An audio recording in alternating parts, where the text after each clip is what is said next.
Van Aert, he suffered the injury after falling in training before last week's Tour of Rhone Alpes stage in France, and an infection developed in his elbow. Moving on to Rugby Union now, and Max Ujoma and Noah Kalouri will have the chance to press their case for test starts after being named in the England backline to take on a France 15 in a non-cap match in Van on Friday. Centre Ujoma scored a try and was named player of the match in the win over Argentina in November, but he's not played for his country since. 19-year-old Kalouri, who was spelled out his ambition to make his England debut this summer, topped the Prem Gallagher's season try-scoring charts and dominated opponents airily in a sensational breakout season with Saracens. Cricket now, and day one of the second test of the Oval between New Zealand and England is finally poised after the opening day. New Zealand were put into bat after England won the toss, and they reached 291 for 7 at the close of play. Tom Blundell made the highest score of the day. He made 51. As for England, where their top bowler was Sonny Baker making his debut, he took 2 for 63, and Jacob Bethel picked up 2 cheap wickets late on, as he had figures of 2 for 8 from his 5 overs. Archer, Fisher and Tongue all took 1 wicket. And finally, now finishing with a couple of stories in tennis, and British number 5 Arthur Ferry has kept the home hopes alive at the Queen's Championships as he's moved into the quarter-finals after beating Adrian Manarino. The world number 140 has reached his first ATP Tour quarter-final with a 7-6, 6-4 victory over the veteran Frenchman. And finally in tennis, and British stalwart Dan Evans will have to go through qualifying to make the main draw of the men's singles at Wimbledon after missing out on a wild card. The 36-year-old, who announced last week that he would end his tennis career after the Grand Slam, had hoped to receive one of the 8 singles wildcards to guarantee an emotional final appearance at his home Grand Slam. However, the final remaining places were awarded to British pair Harry Wendelken and Felix Gill on Wednesday. That's for now. We'll have more later. Here are your latest sporting headlines. I'm James Mason. We'll begin in football, and Fulham Vice Chair and Director of Football Operations Tony Khan says there are currently 2 standout candidates to replace Marco Silva, who have had several meetings with the board. It's understood the cottagers have been advancing in talks with Alvaro Arbeloa, who spent the second half of last season in charge of Real Madrid. But in an interview with Club Media, Khan has suggested that there is no frontrunner for the job at this stage. However, he said that 2 candidates have met with the board several times. Sticking in football, and Rangers and RB Salzburg have completed a deal for Danny Roll to join the Austrian Bundesliga outfit. The 37-year-old will depart despite insisting he was committed to the summer rebuild at the Ibrox club. Also in football, and midfielder Bernardo Silva has joined Real Madrid on a 2-year deal, linking up with manager Jose Mourinho. Silva left Man City at the end of last season, bringing an end to a trophy-laden 9-year spell. Also in football, and Hull could face points deductions in the Premier League in the upcoming season. The Tigers have an overspend of about £6 million on their profit and sustainability calculation. Under the English Football League rules, that could lead to a 6-point penalty. Cycling now, and Belgium's Wout van Aert is set to miss next month's Tour de France with an elbow injury. The 31-year-old is a key rider for his team Visma alongside 4-time Grand Tour winner Jonas Vingegaard. Van Aert, he suffered the injury after falling in training before last week's Tour of Rhone Alpes stage in France, and an infection developed in his elbow. Moving on to Rugby Union now, and Max Ujoma and Noah Kalouri will have the chance to press their case for test starts after being named in the England backline to take on a France 15 in a non-cap match in Van on Friday. Centre Ujoma scored a try and was named player of the match in the win over Argentina in November, but he's not played for his country since. 19-year-old Kalouri, who was spelled out his ambition to make his England debut this summer, topped the Prem Gallagher's season try-scoring charts and dominated opponents airily in a sensational breakout season with Saracens. Cricket now, and day one of the second test of the Oval between New Zealand and England is finally poised after the opening day. New Zealand were put into bat after England won the toss, and they reached 291 for 7 at the close of play. Tom Blundell made the highest score of the day. He made 51. As for England, where their top bowler was Sonny Baker making his debut, he took 2 for 63, and Jacob Bethel picked up 2 cheap wickets late on, as he had figures of 2 for 8 from his 5 overs. Archer, Fisher and Tongue all took 1 wicket. And finally, now finishing with a couple of stories in tennis, and British number 5 Arthur Ferry has kept the home hopes alive at the Queen's Championships as he's moved into the quarter-finals after beating Adrian Manarino. The world number 140 has reached his first ATP Tour quarter-final with a 7-6, 6-4 victory over the veteran Frenchman. And finally in tennis, and British stalwart Dan Evans will have to go through qualifying to make the main draw of the men's singles at Wimbledon after missing out on a wild card. The 36-year-old, who announced last week that he would end his tennis career after the Grand Slam, had hoped to receive one of the 8 singles wildcards to guarantee an emotional final appearance at his home Grand Slam. However, the final remaining places were awarded to British pair Harry Wendelken and Felix Gill on Wednesday. That's for now. We'll have more later. Here are your latest sporting headlines. I'm James Mason. We'll begin in football, and Fulham Vice Chair and Director of Football Operations Tony Carl says there are currently 2 standout candidates to replace Marco Silva, who have had several meetings with the board. It's understood the Cottagers have been advancing in talks with Alvaro Arbeloa, who spent the second half of last season in charge of Real Madrid. But in an interview with club media, Khan has suggested that there is no frontrunner for the job at this stage. However, he said that 2 candidates have met with the board several times. Sticking in football, and Rangers and RB Salzburg have completed a deal for Danny Roll to join the Austrian Bundesliga outfit. The 37-year-old will depart despite insisting he was committed to the summer rebuild at the Ibrox club. Also in football, midfielder Bernardo Silva has joined Real Madrid on a 2-year deal, linking up with manager Jose Mourinho. Silva left Man City at the end of last season, bringing an end to a trophy-laden 9-year spell. Also in football, and Hull could face points deductions in the Premier League in the upcoming season. The Tigers have an overspend of about £6 million on their profit and sustainability calculation. Under the English Football League rules, that could lead to a 6-point penalty. Cycling now, and Belgium's Wout van Aert is set to miss next month's Tour de France with an elbow injury. The 31-year-old is a key rider of his team Visma alongside 4-time Grand Tour winner Jonas Vingegaard.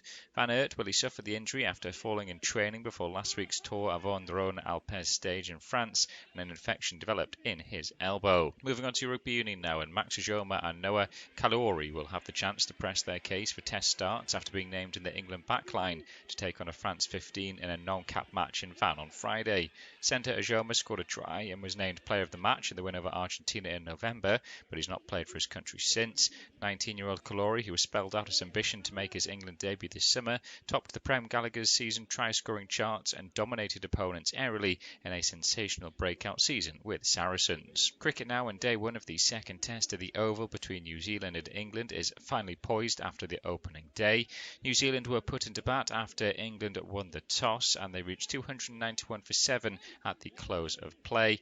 Tom Blundell made the highest score of the day. He made 51. As for England, where their top bowler was Sonny Baker making his debut, he took 2 for 63, and Jacob Bethel picked up 2 cheap wickets late on, as he had figures of 2 for 8 from his 5 overs. Archer, Fisher and Tongue all took 1 wicket. And finally, now finishing with a couple of stories in tennis, and British number 5 Arthur Ferry has kept the home hopes alive at the Queen's Championships as he's moved into the quarter-finals after beating Adrian Manarino. The world number 140 has reached his first ATP Tour quarter-final with a 7-6, 6-4 victory over the veteran Frenchman. And finally in tennis, and British stalwart Dan Evans will have to go through qualifying to make the main draw of the men's singles at Wimbledon after missing out on a wild card. The 36-year-old, who announced last week that he would end his tennis career after the Grand Slam, had hoped to receive one of the 8 singles wildcards to guarantee an emotional final appearance at his home Grand Slam. However, the final remaining places were awarded to British pair Harry Wendelken and Felix Gill on Wednesday. That's for now. We'll have more later. Here are your latest sporting headlines. I'm James Mason. We'll begin in football, and Fulham Vice Chair and Director of Football Operations Tony Carl says there are currently 2 standout candidates to replace Marco Silva, who have had several meetings with the board. It's understood the Cottagers have been advancing in talks with Alvaro Arbeloa, who spent the second half of last season in charge of Real Madrid. But in an interview with club media, Khan has suggested that there is no frontrunner for the job at this stage. However, he said that 2 candidates have met with the board several times. Sticking in football, and Rangers and RB Salzburg have completed a deal for Danny Roll to join the Austrian Bundesliga outfit. The 37-year-old will depart despite insisting he was committed to the summer rebuild at the Ibrox club. Also in football, midfielder Bernardo Silva has joined Real Madrid on a 2-year deal, linking up with manager Jose Mourinho. Silva left Man City at the end of last season, bringing an end to a trophy-laden 9-year spell. Also in football, and Hull could face points deductions in the Premier League in the upcoming season. The Tigers have an overspend of about £6 million on their profit and sustainability calculation. Under the English Football League rules, that could lead to a 6-point penalty. Cycling now, and Belgium's Wout van Aert is set to miss next month's Tour de France with an elbow injury. The 31-year-old is a key rider of his Team Visma alongside four-time Grand Tour winner Jonas Vingegaard. Van Aert he suffered the injury after falling in training before last week's Tour of Rhone Alpes stage in France, and an infection developed in his elbow. Moving on to Rugby Union now, and Max Ujoma and Noah Kalouri will have the chance to press their case for test starts after being named in the England backline to take on a France 15 in a non-cap match in Van on Friday. Centre Ujoma scored a try and was named player of the match in the win over Argentina in November, but he's not played for his country since. 19-year-old Kalouri, who was spelled out his ambition to make his England debut this summer, topped the Prem Gallagher's season try-scoring charts and dominated opponents aerially in a sensational breakout season with Saracens. Cricket now, and day one of the second test of the Oval between New Zealand and England is finally poised after the opening day.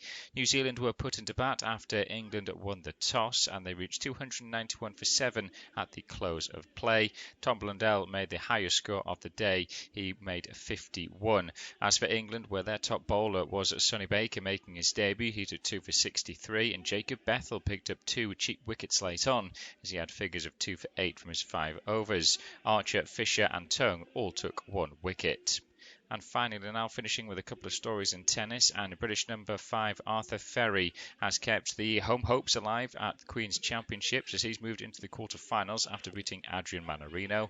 The world number 140 has reached his first ATP Tour quarter-final with a 7-6, 6-4 victory over the veteran Frenchman. And finally in tennis, and British stalwart Dan Evans will have to go through qualifying to make the main draw of the men's singles at Wimbledon after missing out on a wild card. The 36-year-old, who announced last week that he would end his tennis career after the Grand Slam, had hoped to receive one of the 8 singles wildcards to guarantee an emotional final appearance at his home Grand Slam. However, the final remaining places were awarded to British pair Harry Wendelken and Felix Gill on Wednesday. That's for now. We'll have more later. Here are your latest sporting headlines. I'm James Mason. We'll begin in football, and Fulham Vice Chair and Director of Football Operations Tony Khan says there are currently 2 standout candidates to replace Marco Silva, who have had several meetings with the board. It's understood the Cottagers have been advancing in talks with Alvaro Arbeloa, who spent the second half of last season in charge of Real Madrid. But in an interview with Club Media, Khan has suggested that there is no frontrunner for the job at this stage. However, he said that 2 candidates have met with the board several times. Sticking in football, and Rangers and RB Salzburg have completed a deal for Danny Roll to join the Austrian Bundesliga outfit. The 37-year-old will depart despite insisting he was committed to the summer rebuild at the Ibrox club. Also in football, and midfielder Bernardo Silva has joined Real Madrid on a 2-year deal, linking up with manager Jose Mourinho. Silva left Man City at the end of last season, bringing an end to a trophy-laden 9-year spell. Also in football, and Hull could face points deductions in the Premier League in the upcoming season. The Tigers have an overspend of about £6 million on their profit and sustainability calculation. Under the English Football League rules, that could lead to a 6-point penalty. Cycling now, and Belgium's Wout van Aert is set to miss next month's Tour de France with an elbow injury. The 31-year-old is a key rider of his Team Visma alongside four-time Grand Tour winner Jonas Vingegaard. Van Aert he suffered the injury after falling in training before last week's Tour of Rhone Alpes stage in France, and an infection developed in his elbow. Moving on to Rugby Union now, and Max Ujoma and Noah Kalouri will have the chance to press their case for test starts after being named in the England backline to take on a France 15 in a non-cap match in Van on Friday. Centre Ujoma scored a try and was named player of the match in the win over Argentina in November, but he's not played for his country since. 19-year-old Kalouri, who was spelled out his ambition to make his England debut this summer, topped the Prem Gallagher's season try-scoring charts and dominated opponents aerially in a sensational breakout season with Saracens. Cricket now, and day one of the second test of the Oval between New Zealand and England is finally poised after the opening day. New Zealand were put into bat after England won the toss, and they reached 291 for 7 at the close of play. Tom Blundell made the highest score of the day. He made 51. As for England, where their top bowler was Sonny Baker making his debut, he took 2 for 63, and Jacob Bethell picked up 2 cheap wickets late on, as he had figures of 2 for 8 from his 5 overs. Archer, Fisher and Tongue all took 1 wicket. And finally, now finishing with a couple of stories in tennis, and British number 5 Arthur Ferry has kept the home hopes alive at the Queen's Championships as he's moved into the quarter-finals after beating Adrian Manarino. The world number 140 has reached his first ATP Tour quarter-final with a 7-6, 6-4 victory over the veteran Frenchman. And finally in tennis, and British stalwart Dan Evans will have to go through qualifying to make the main draw of the men's singles at Wimbledon after missing out on a wild card. The 36-year-old, who announced last week that he would end his tennis career after the Grand Slam, had hoped to receive one of the 8 singles wild cards to guarantee an emotional final appearance at his home Grand Slam. However, the final remaining places were awarded to British pair Harry Wendelken and Felix Gill on Wednesday. That's for now. We'll have more later. Here are your latest sporting headlines. I'm James Mason.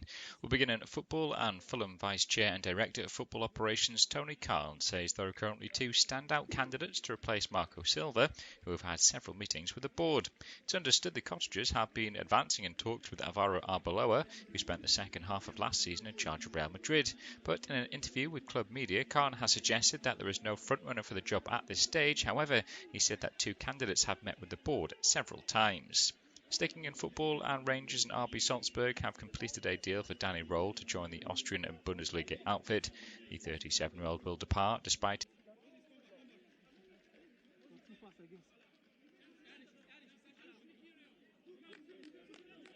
and Senegal the other way. It's going to be a long throw-in for Norway on the far side. Ryerson, the Dortmund man, will be taking it. He's just launched this one into the box. A strong header it is from Niakate, the Forest man. It'll go out for what I believe to be an early Norway corner. Asking the questions, Malik Diouf, of course relegated with West Ham this season. There will be a corner on the near side. Just dealt with it at the front post. Premier League champion Martin Ødegaard, the man wearing the armband, will come across to take.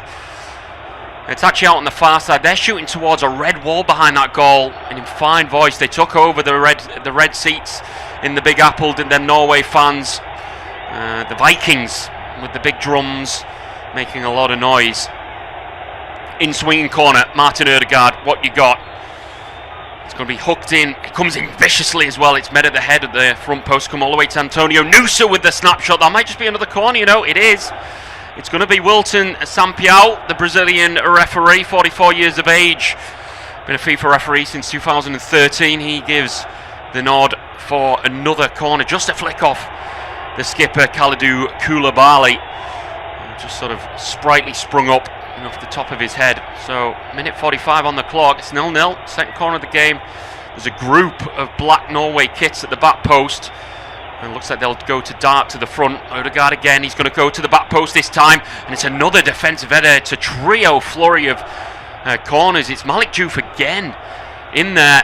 And he's put it out to the near side this time. He's stumbling backwards. He actually does it incredibly well. Just to find his feet once again and take it off Ayer, the Brentford centre-half. Starting on the front forward. I haven't even been able to give T-News at the minute because Norway starting very aggressively in this game. So it's Ryerson this time, left hand up in the air, and it's going to be a right-footed in-swinging corner. I think the referee's just having a word with the corner kick taker. He's seen some form of issue, the Brazilian referee. Not quite in the quadrant, maybe. Ryerson hooked this one into the 6-yard box. Header comes in. Oh, it's cleared off the line. What a save that is, Edouard Mendy. Has it gone out for a corner? I'll have to have another look. I paused for a second there because I thought I had put it into the back of the net. Let's have another look at this. He's unmarked as well in between 2 players. Strong. It's just the only criticism I have. It's right at the keeper. He got down well with the feet. He's done incredibly well there, actually, Mendy, to use his feet quickly. He had to react quickly as well. The captain heads it clear. 4 corners in a row in a matter of 3 minutes. Incredible. That matches the tally of Argentinian corners in that first game. Header goes out the front post. What a start this is for Norway, and they almost went in on there to make it 1-0. Senegal are going to come on the counter-attack here. Ball over the top. Looks like he may just be offside here. Referee's whistle goes already, and that will be a offside. Nicholas Jackson just straying too far forward just for a second. But the talking point is Norway. We thought we had an early goal in this game. For all the world, I thought that was going in. Ayer on 3 minutes. What an unbelievable start that would have been. So 3 minutes on the clock. Ayer's header saved by the feet of former Chelsea keeper Edouard Mendy. Now I'll bring you the teams. 2 unchanged sides from their first games. 4-1 win against Iraq. I did mention Haaland at the brace, Ødegaard and an own goal. It's Nyland in goal. Back forward Ryerson, Christoph Ayer, Hegem, and former Premier League player David Muller-Wolfer, who plays, of course, got relegated with Wolves In the engine room, it's Frederick Arsnes, Ander Berger and Captain Martin Ødegaard. Taking up the left flank is Leipzig player Antonio Nusa. Alexander Soloff alongside Erling Haaland, of course. For Senegal, it's Edouard Mendy in goal, Diatta Koulibaly, Niakate and Malik Diouf. In the engine room, it's both gaze of Pape and Idrissa, with Lamine Camara, the Monaco midfielder, just in front. Sadio Mane and Ismaila Sarr take up the wings. Nicholas Jackson is up top. 16 places in the FIFA rankings separate these two, but on paper, I don't think there's that much to really distance them both. And I'm in for a very interesting competitive game between these two sides, but I tell you what, it's very, very clear which way these two sides have started, and it's Norway who are very much on the front foot. I will mention it was France-Iraq in the earlier kickoff, not far from this stadium. It's actually in the Link, in Lincoln Field Stadium in Philadelphia, not too far away at all. And they got rain, stop play, well, lightning, rain, so on and so forth. And they've just got back underway for the second half, the same time as we've kicked off the first. So they've aligned very well. So they'll end that game as we end the first half. It was, and still is, pretty much France. 1-0 to the good from a Kylian Mbappe shot from the edge of the box with the left foot. That's given them the lead, and that's the way it stayed. 2-hour delay, pretty much. Senegal coming forward, left-hand side. Sadio Mane checks inside. And he's coming centrally now, and he moves it to the near side. That's good play. Right-hand side of the box. Ismaila Sarr, the Palace man, driving to the byline. Shot across, and there's a touch there from the keeper, and it had to be. And it's a good one from Oyen Nyland. And he needed to make that save, and he's cleared. Is that going to be a trip? It is. It's one that was shot across at sort of hip height. It's a bit of an awkward height for any player to really meet that. But sniffing around was former Bayern Munich man Nicholas Jackson, and the Sevilla keeper of Nyland getting the touch on the ball. It's been an electric start between these two. Their first ever competitive meeting between these two sides. Senegal do face elimination if they were to lose this game. So a lot at stake. You would say if they were to draw, Norway would pretty much call themselves into the knockout stages. And they come into it 11 games unbeaten competitively. And scoring 50 goals in that time. It's a brilliant return, it really is. And they're a force to be reckoned with. They really are. Of course, being led by Erling Haaland. It's not a bad player to be leading your front line. They're an exciting team to watch, and we saw the 4 goals they scored. Maybe flatten them slightly, the scoreline, with the mistakes made by the Iraqi team.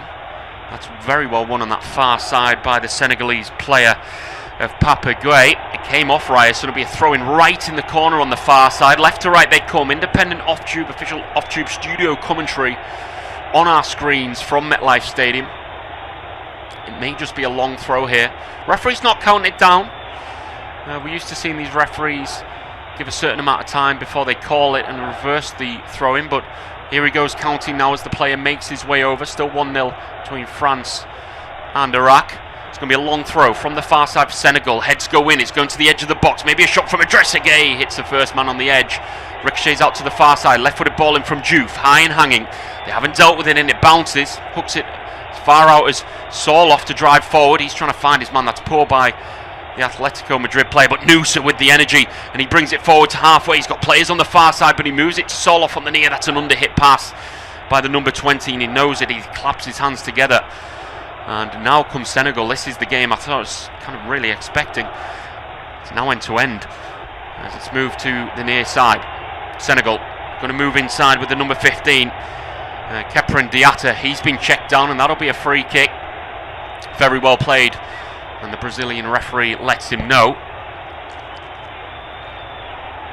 There was a pull from Ryerson, who's just been caught out a couple of times in this game. As it will be a free kick for Lamine Camara, a very high-rated Lamine Camara, of course. Only 22 years of age, being sniffed around by a couple of Premier League sides, including the likes of Newcastle United. It looks like Malik Diouf has gone over to stand next to him. See what they're all about as they put a ball into the box. It's going to be a sort of outswinger from Kamara and in-swinger from Diouf. A defensive line on the edge of their own D for Norway. It's going to be flat and coming in. That's Aya to deal with it. The big centre half heads it out very far. It'll be Idrissa Gueye to pick it up. 35 years of age, out of contract in the summer with Everton, of course. The holding midfielder had a brilliant career at the Toffees. Driving down the line, left side, Malik Diouf to the back post. There's a player unmarked, but very well defended in the end. It's very well defended by Arsnes, who just had to fill in there at left back. Senegal finding their feet in the opening 10 after a strong flurry from the Vikings. A spread to the far side that's absolutely brilliant. Oh, it's gone through the legs of Sadio Mane. Took his eye off the ball. In the end, the former Liverpudlian. It's a great ball. Chopped through it, sliced through it, had the backspin on it to find the feet, and he just took a bounce in front of Mane. He took his eyes off it, bounced under and through his legs. And I'm just getting word we have another goal in Philadelphia, and it's gone the way of France. They've doubled their lead, and doubling his intake for the afternoon. Kylian Mbappe, it's a brace for him once again. That puts him on 4 goals for the tournament, 1 behind Lionel Messi, and you'd probably like to call that game. So after 54 minutes, it's France 2, Iraq 0, and all going to plan with a goal either side of the break for France. That will put France on 6 points from 6. Available 6, of course. Norway would be on 4, Senegal on 1, and Iraq on 0. So yes, defeat for them would see them go out of the World Cup after 2 games. Diatta near side, down the line it goes to the right hand side. Chance to get a ball in the box, maybe back to goal for Ismaila Sarr, who's just strayed. And the linesman puts the flag up against the Palace man. A show of frustration there, but just about a right leg offside. It's deemed that one enough for an offside. This player's getting warm here. There's a Norwegian player getting warm, and he's getting strapped up.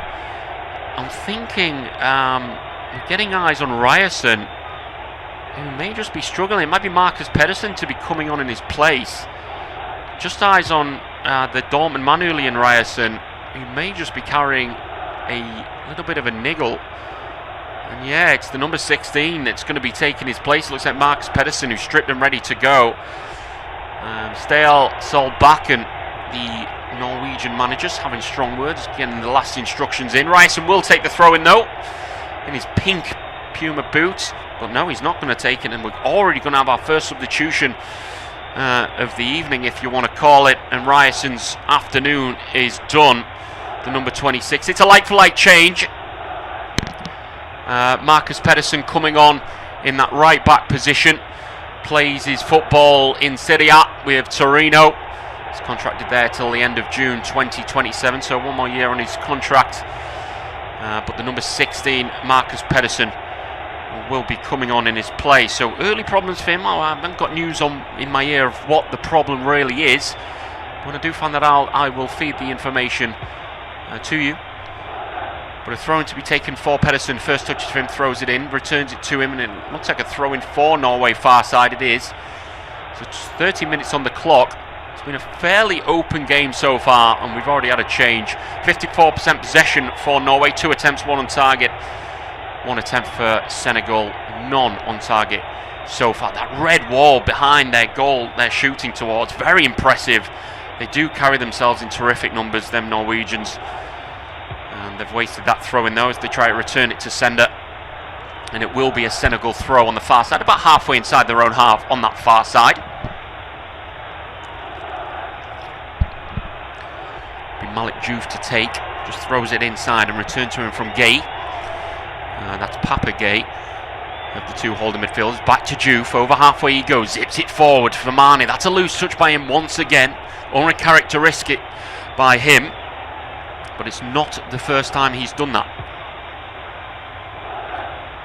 And it's moved inside to Muller Wolf and zipped inside.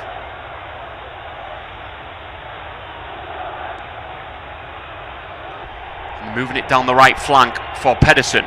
Down the line it goes, pulled backwards, chance, shot over the bar. It's a big miss, and it's for the captain, it's Martin Ødegaard. It was pulled back with a slight bounce on it to give him credit on the edge of the box. It fell to his favoured left foot. He sidestepped it, but he didn't get over it. It went over the bar in the end. Let's have another look. He's calling for it, Good pull back For me, he has to do better. Let's have another look. Oh, he's got to do better. He catches it with the heel. Way over the top. Mendy knew it. And he watches that go over his bar. Big chance there for Norway. He screams to the heavens in frustration because he knows that's a terrific chance. He goes backwards for Niakate. And all the way back to Mendy, who clears long to halfway. And back it goes, and they keep hold of it. Niakate studs on the ball, and he'll just go back to Mendy, keeping hold of it. And he'll just put his foot on the ball, and he moves it left outside of his own box to Niakate, the left-footed centre-half, and forward to Malik Diouf. Just going to play it forward now, and they're driven over halfway. Diouf, he's got the energy and he's got the legs. Gallivanting he goes, left-footed ball to the near side. How's your touch, Sar? Like Velcro, trying to go through the legs of the full-back. He gets a second bite at it though. Back it goes to Diatta. Feeds it down the line to Sar once again. Boxer tricks, moves it inside. That's a poor touch, may just get away with it. It may just be a corner for Senegal. Is it on the near side? Looked like it did ricochet off a Norway man. It will be their first corner of the game if it has gone their way. The Brazilian referee does point that way, and we have our first Senegal corner. It will be on this near side. And Senegal coming back at him. It's been a very fluid, open game so far. Getting word of Elise hitting the bar for France. So their pressure continues. Fifth corner of the game, first for Senegal. The referee just having a word with the man between the sticks for Norway. He's going to be handsy, I think, with a couple of the players in a Senegal jersey who've had more of the possession.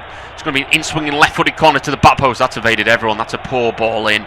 It will go out for a throw-in, about a yard in front of the corner flag.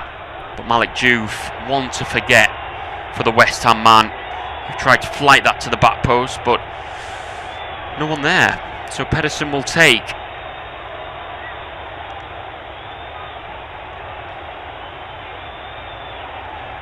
Will be thrown forward, looking for Soloff. Not at his finest start. He does normally play his football up front, but he's playing on that right flank again.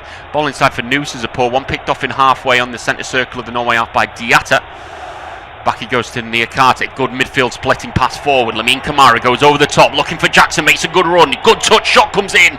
It's good defending in the end. He was followed by Christophe Ayer, who come across from the left side of defence to put enough pressure on him, but they're coming back again. Jackson picks himself up, back to Mane. Inside it goes to Kamara. They're just going to go forwards.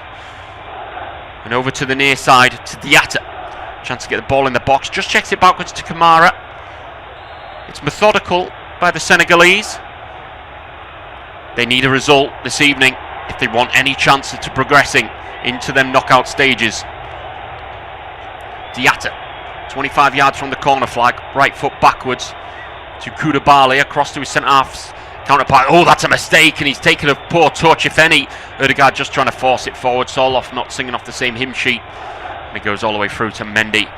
And the luminous line-coloured kit for him, can't miss him. And he moves it forward to Kamara. Centre circle once again. It's been a brilliant start to this game, it really has, at MetLife. Of course, hosting that final on July 19th. It's some spectacle. It's almost a dome-like stadium that looms over the pitch. Of course, like I said, it hosts New York Jets and Giants in the NFL. It's a brilliant stadium, it really is. 12 miles from downtown Manhattan. It's a tough stadium to get to. I think a lot of the fans will be getting coaches through. It's not one that the under and over ground really cater to be frank. But we can count ourselves lucky. It was a nearly 2-hour delay for Lightning over in Philadelphia, not far from the younger brother of New York, shall we say. Haaland goes forward, moving it for Soloff, overhit. Not a good start for the Man City and Norway number 9. It's a loose pass by the big blonde striker. Noosa picks it up, 25 yards out, moves it to the overlap of Wolf. Long ball in along the floor, goes into the hands of Mendy. Of course, Wolf, he had that, you call it an assist for that goal in the first game. I don't think he really got credited with it because of the mistake from the keeper. That's going to be a foul on Kamara on halfway, and the referee has given it. It's been a FIFA referee since 2013. There's Wilton Sampiao, 44 years of age. He's very experienced. He's had a solid start. There has been some talking points over the officials, maybe a bit of a leaner approach. Not many cards brandished. Of course, in this tournament, teams are punished on qualification through discipline. So you will be punished for the more cards you do accumulate. We have seen red cards in this tournament, of course. MetLife, of course, hosting plenty of events, from Ed Sheeran to Taylor Swift to professional wrestling. So it's stellar within the NFL, but it stands its own with other events whatsoever, and now it's the first time hosting the World Cup there, so add that to the history. And it's not the first one at MetLife in this tournament, but it will be the last as it hosts, well, I can't say which countries it will be,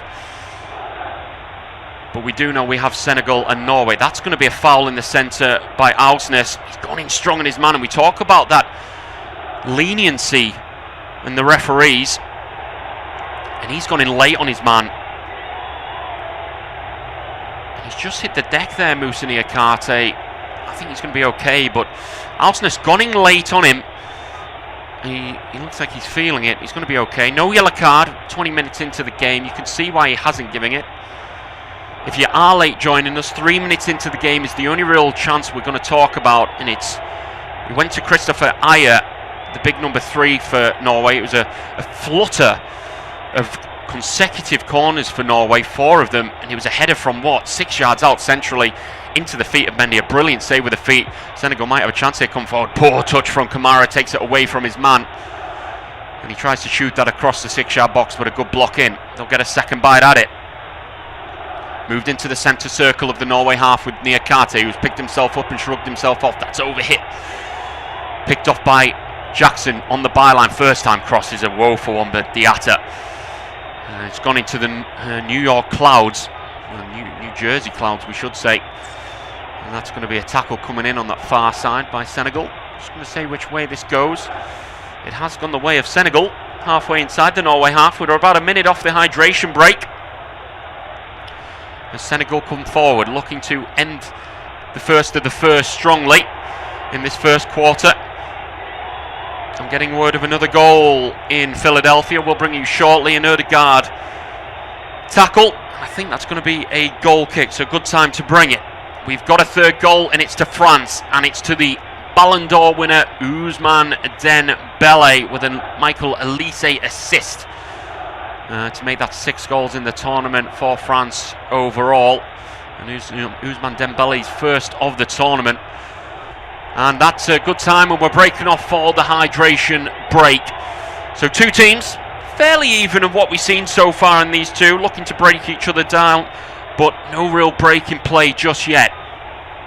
But what I will say is France are well and truly flexing their attacking muscles.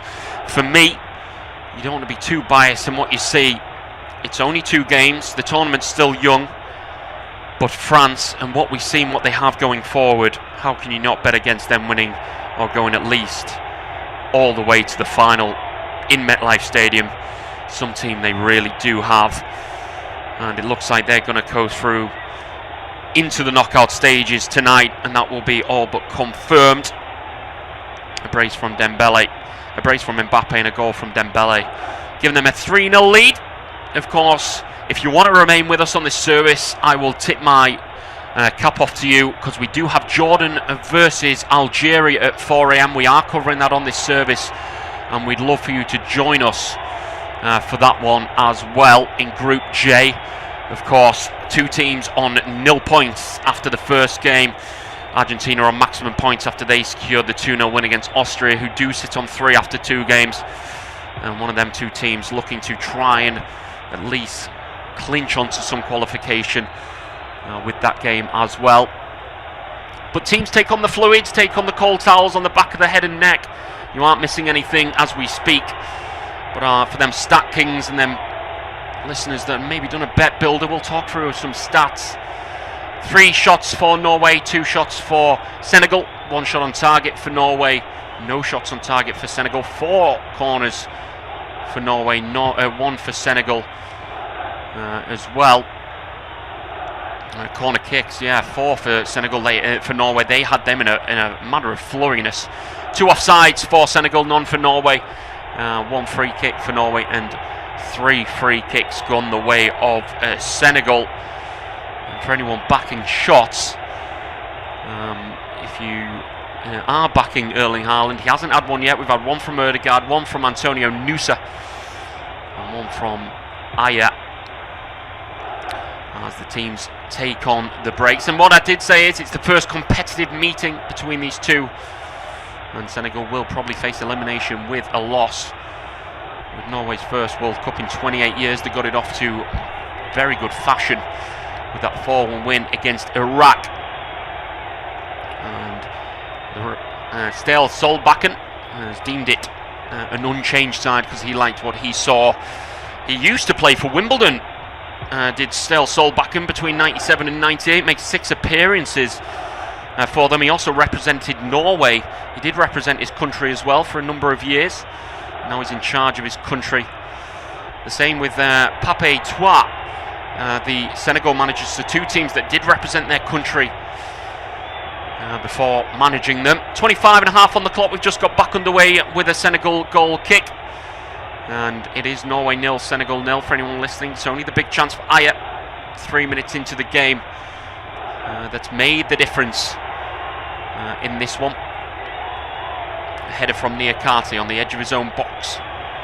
It looks like France have really amped up the pressure in that second half against Iraq. Looks like the conditions haven't affected them. Norway coming forward, looking down the line for Ødegaard. Good interception by Diouf. He's put it out for a throw. Just a pan of the camera for Erling Haaland.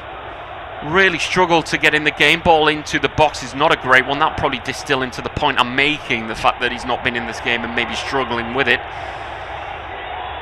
Maybe his delivery to him hasn't been amazing. Yeah, I'm just looking at the second half stats for France. No attempts on goal for Iraq, 9 attempts for France. They've really turned it off and look like they will top this group in Group I. It's obviously between Senegal and Norway, who do run in from there. But looking at what we've seen from France, how can they not be talked about for winning it? Long ball over the top, looking for Jackson here. He just takes it down, lays it to Mane, edge of the box. Thought about a shot left hand side, feeds it into the box to Jackson, who goes for goal. Digs it out with the instep. Always going over, floats it over the top. And it will be a goal kick. In the end, you can see what he's going for.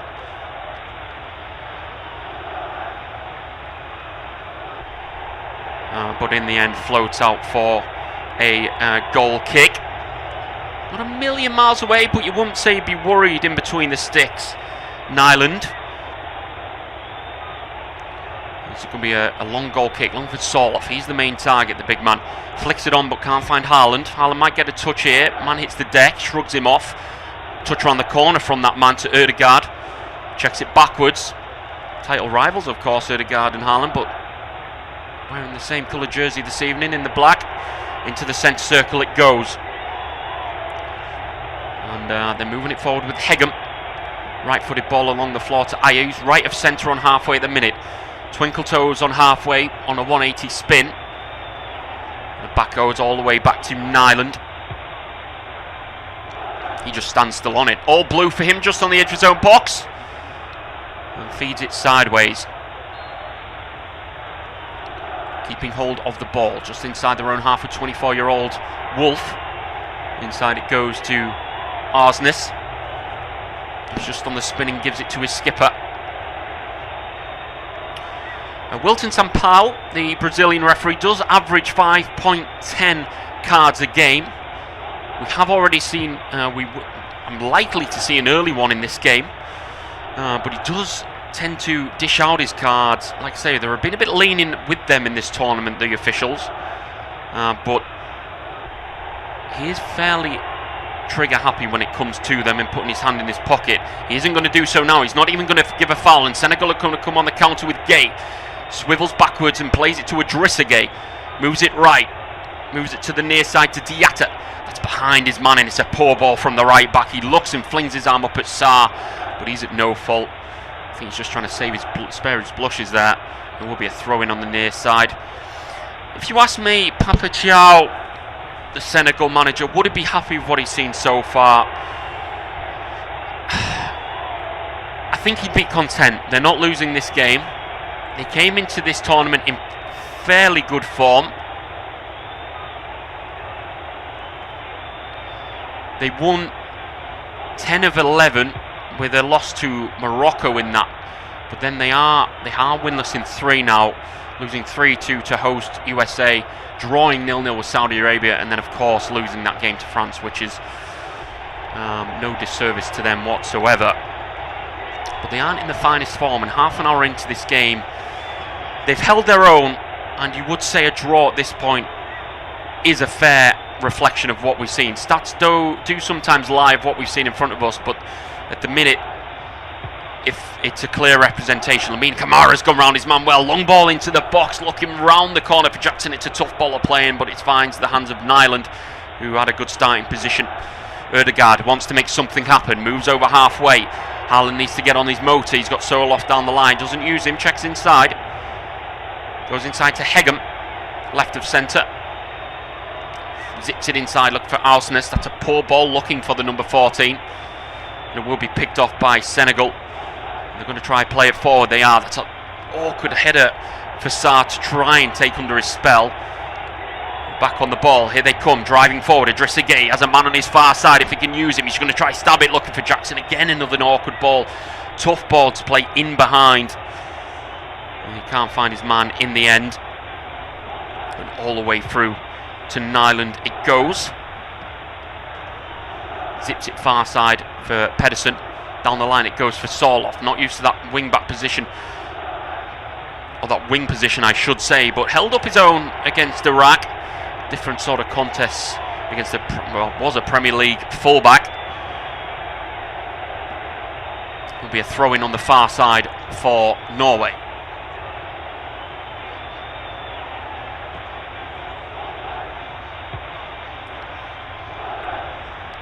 With Ajer just inside his own half, far side, a couple yards from halfway. Sweeps the ball back all the way back to Nyland, edge of his D, centrally on the edge of his own box. Studs on the ball, no close, and he can just sit on it. Not a lot of movement in front of him. I'm just looking at the match momentum and what we see in that graph. Obviously that line graph, and it shows the way it swings and the pressure. A lot of Senegal pressure. Not seeing a lot of black in that graph for Norway.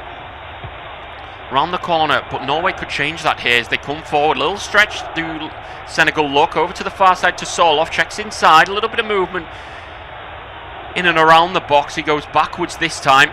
He's going to go all the way back to halfway, left of centre, and they're just going to keep hold of it. And they look happy to do so. Hegem's been kept honest by Nicholas Jackson, closing his man down. But Ajer on the ball, centric, bang in the centre of his own half. Studs on the ball. We've seen a lot of slow play in this tournament so far. I'm a fan of it. It's obviously been a very high intense football in a number of years, in the recent years. I just feel in this tournament, maybe that comes into effect of the weather, of course. We are playing on the east side. It tends to be a slightly cooler than the west. It's a bit of an understatement, I should say, but maybe the weather does play a part. But for me, it's been a lot slower, and I've enjoyed it. A lot more methodical, but it has been turned on when it can. That's a long ball from Nyland, hit the back of Haaland. That sort of summed up his half an hour plus in this game so far.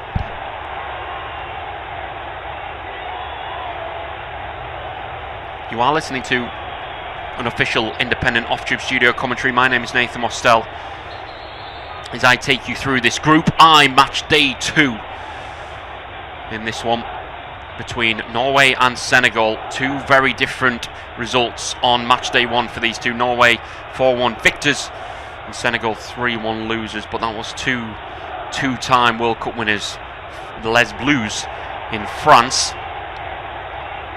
Edouard Mendy centrally on his 6-yard box, goes left to Niakate. 10 minutes to go in Philadelphia between France and Iraq. And France are 3-0 to the good. Ball chopped to the near side, looking for Diatta.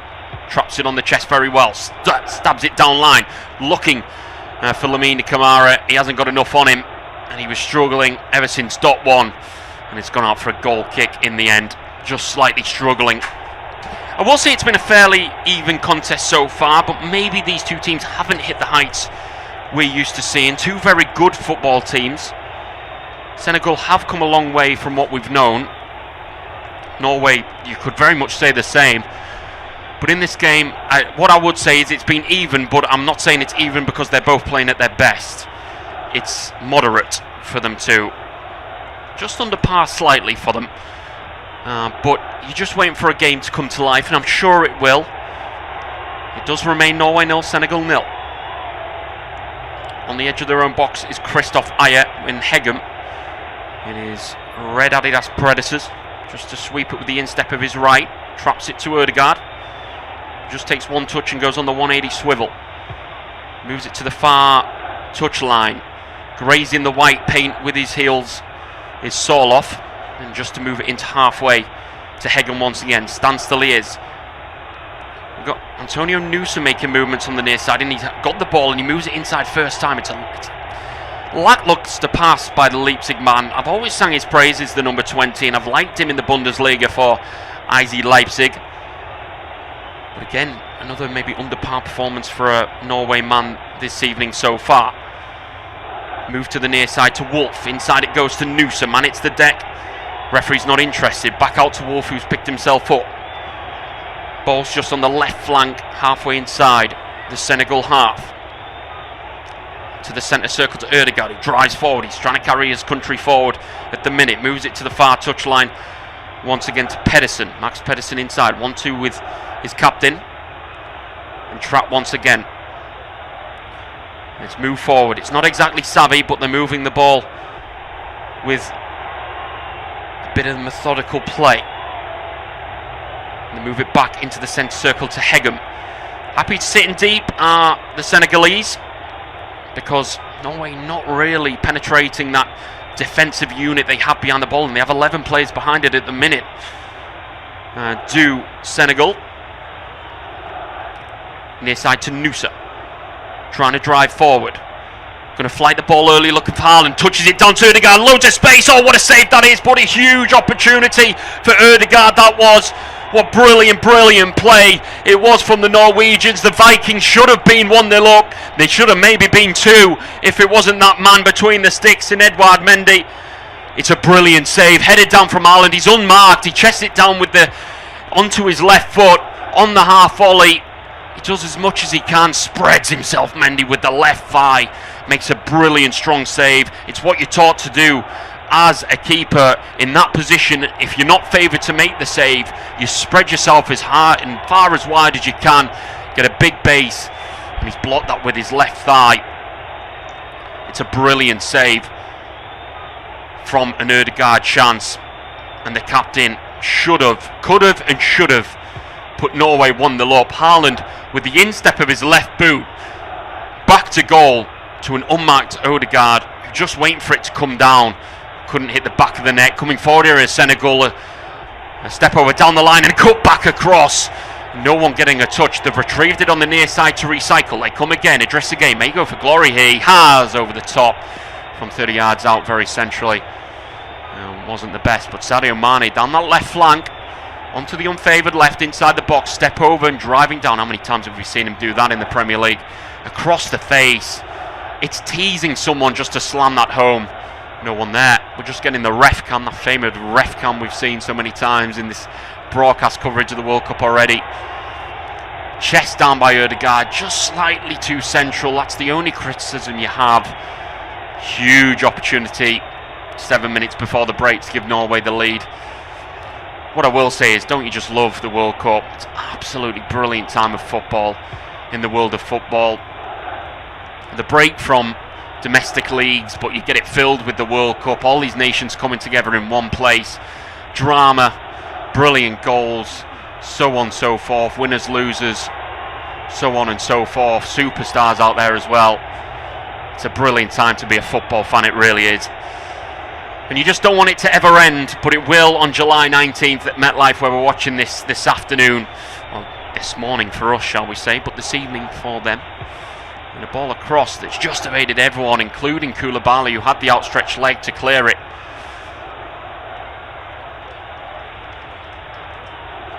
It is 8:39 in New Jersey at the minute. Over on the east side compared to us, as we tick on to 20-1 in the morning. It'll still be warm out there, out in New Jersey. 21 degrees with humidity of 91%, wind speed of 3 miles an hour. It's not very forgiving out there, and you can see the sweat and the fluid that's dripping off these players. As the referee's just, I think he's just given a foul against Soloff there for pulling. Mane down the line to Jackson on the 180 turn. Done well. Moves it backwards to Kamara.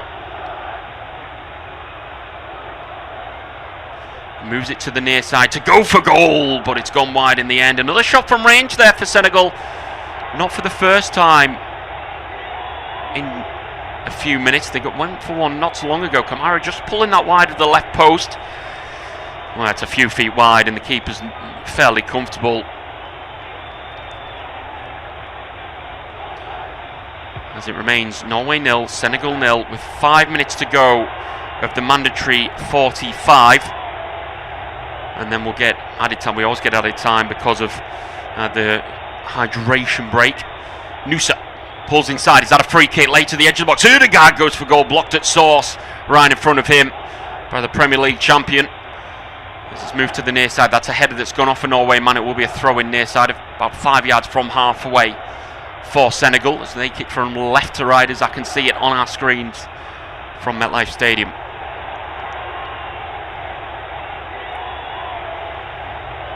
Koulibaly, former Chelsea and Napoli centre-half. Good feet. Inside to address the gate. Pulling the strings. The toffee flies it over to Niakate on halfway. And a ball just stepped forward a few yards. Inside it goes and over to the far side to Mane. He's been predominantly the one on that wings causing the issues. Back on the right foot. Sweeps it inside. Can only find a Norway man inside his own area. Trying to play it out from the back, and it's clearance to Haaland. It's very good hold-up play. Finds Nusa. Didn't want to go early, and he's checked backwards. Tackle, but they can keep hold of the ball. Norway, maybe chance for a counter. Looks slightly light in numbers at the back to Senegal. It's on that far side with Soloff. Inside it goes. A scoop pass, trying to find a man. It's behind everyone. That's really poor by him. It's not had his best game so far. The number 7, Alexander Soloff. Back it goes to Hegem. And all the way back to his keeper in Nyland, the number 1. Right foot kick forward, kept honest by Nicholas Jackson, of course, finishing his loan at Bayern Munich. Second fiddle and second string to, of course, Harry Kane, but back at Chelsea. Ødegaard trying to go with the Trivela outside the foot, can't find Haaland. It's a poor clearance, so shot comes in, we have a goal! We have a goal, and it's a really soft goal as well. And it's Marcus Pedersen off the bench to make the difference in this game. You can't say it's been convincing by the Vikings, but they have themselves a goal. A clearance that wasn't a good one. Only found Marcus Pedersen. His shot came in. The keeper made a touch. It wasn't a very strong one, and it's gone through him. And we have our first goal. Super sub, shall we call him, Marcus Pedersen, the Torino man. Forcing it home. Did extremely well in the end to really find the target. And, well, if you don't count the UEFA Nations League, he's just hit his first goal for his country. And what a goal it was for him, he will say. Because he ran out from the right back position. Oh, he's not picked up. He's not picked up, and it's poor defending. It really is. A ball. Ødegaard ball looking for Haaland. Cleared to Pedersen. Forced home under the keeper, who got a touch on it, couldn't keep it out. So there we go. We have our first goal minutes before the break. And Norway look to be joining France on 6 points. They'll miss out, of course, with goal difference. If it remains this way, it's a final day shootout between Norway and France. But a long way to go in this game. But they've got themselves in front to Norway. It's not been convincing first half by any means, but they are 1 goal to the good, and they may look to double their intake here. It's Ødegaard, he has a man to his left. He's trying to go for Haaland in behind him. It's a poor pass. It's the wrong pass. He had 2 players on his left unmarked, and he didn't pull the trigger. And he was poor by the captain in the end.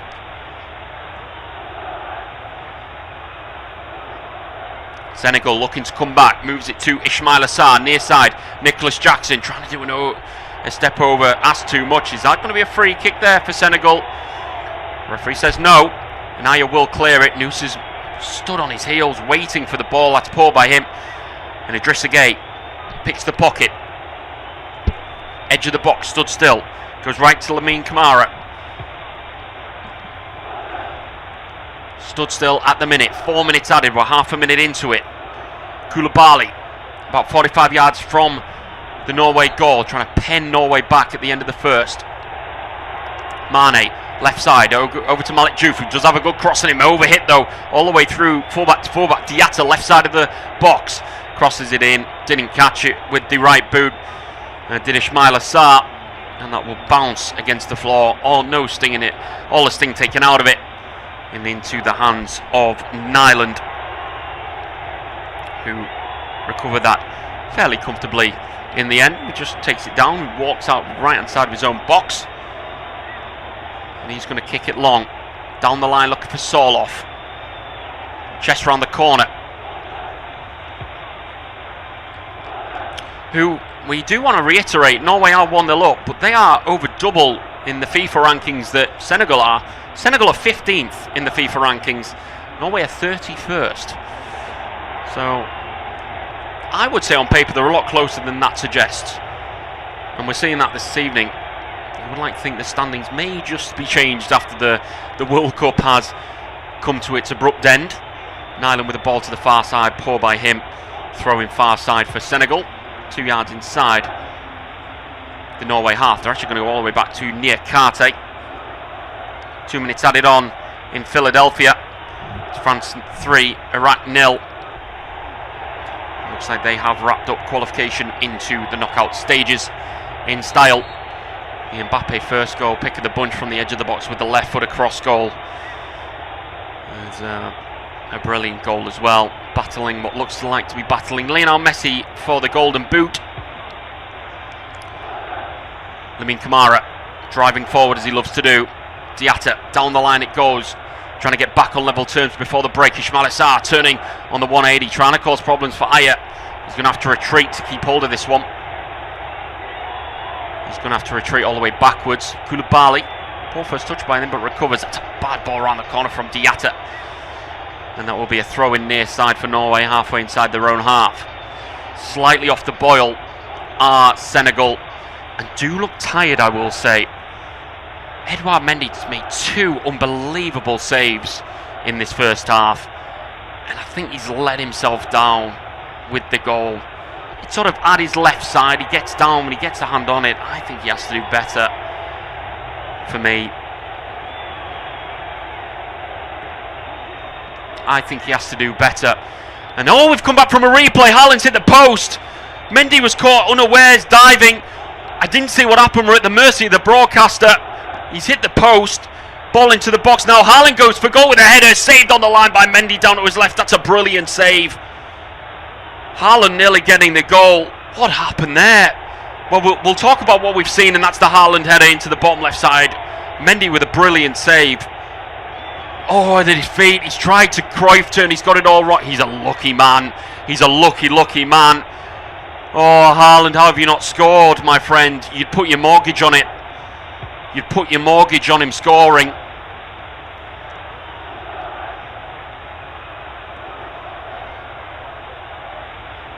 So nearly back-to-back mistakes for him. And Haaland hits the post. Has finished in Philadelphia. France 3, Iraq 0. France are through to the knockout stages, and it looks like France will top the group in the end. Well, there we have it. Norway have pretty much asked all the questions in the first half. Senegal have gone off the boil, and after a Mendy flap, the super sub Marcus Pedersen getting his first World Cup goal. The fullback, after coming on the field for an injured Ryerson, going to script for the Norwegians and are 1 foot into the knockout stages. Half time. It's Norway 1, Senegal 0.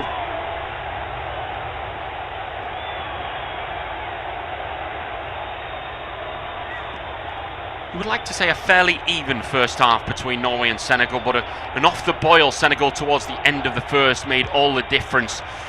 There was a couple of good saves from Edouard Mendy. One was an Aya header 3 minutes into the game, another was from an Odegaard effort. But the difference maker came in the 44th minute. A clearance made by a Senegal man found the feet of Odegaard, looking for Haaland, cleared to Pedersen, who forced it home on the feet of Mendy. 1-0 at half-time. We would like to say a fairly even first half between Norway and Senegal, but an off-the-boil Senegal towards the end of the first made all the difference.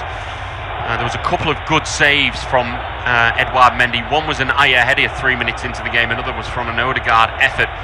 But the difference maker came in the 44th minute. A clearance made by a Senegal man found the feet of Odegaard, looking for Haaland, cleared to Pedersen, who forced it home on the feet of Mendy. 1-0 at half-time.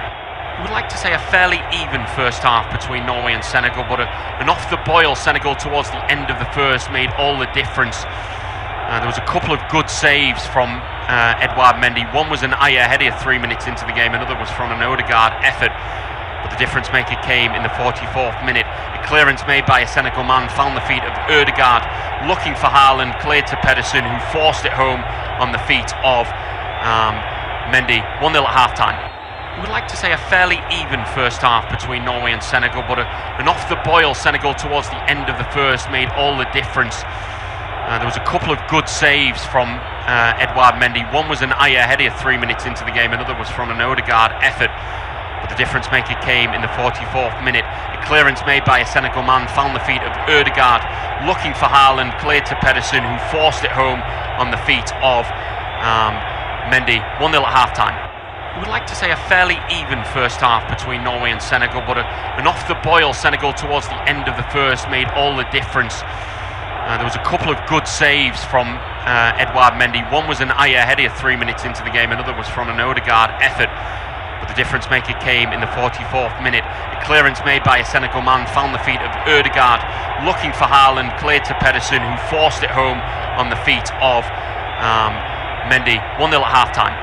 We would like to say a fairly even first half between Norway and Senegal, but an off-the-boil Senegal towards the end of the first made all the difference.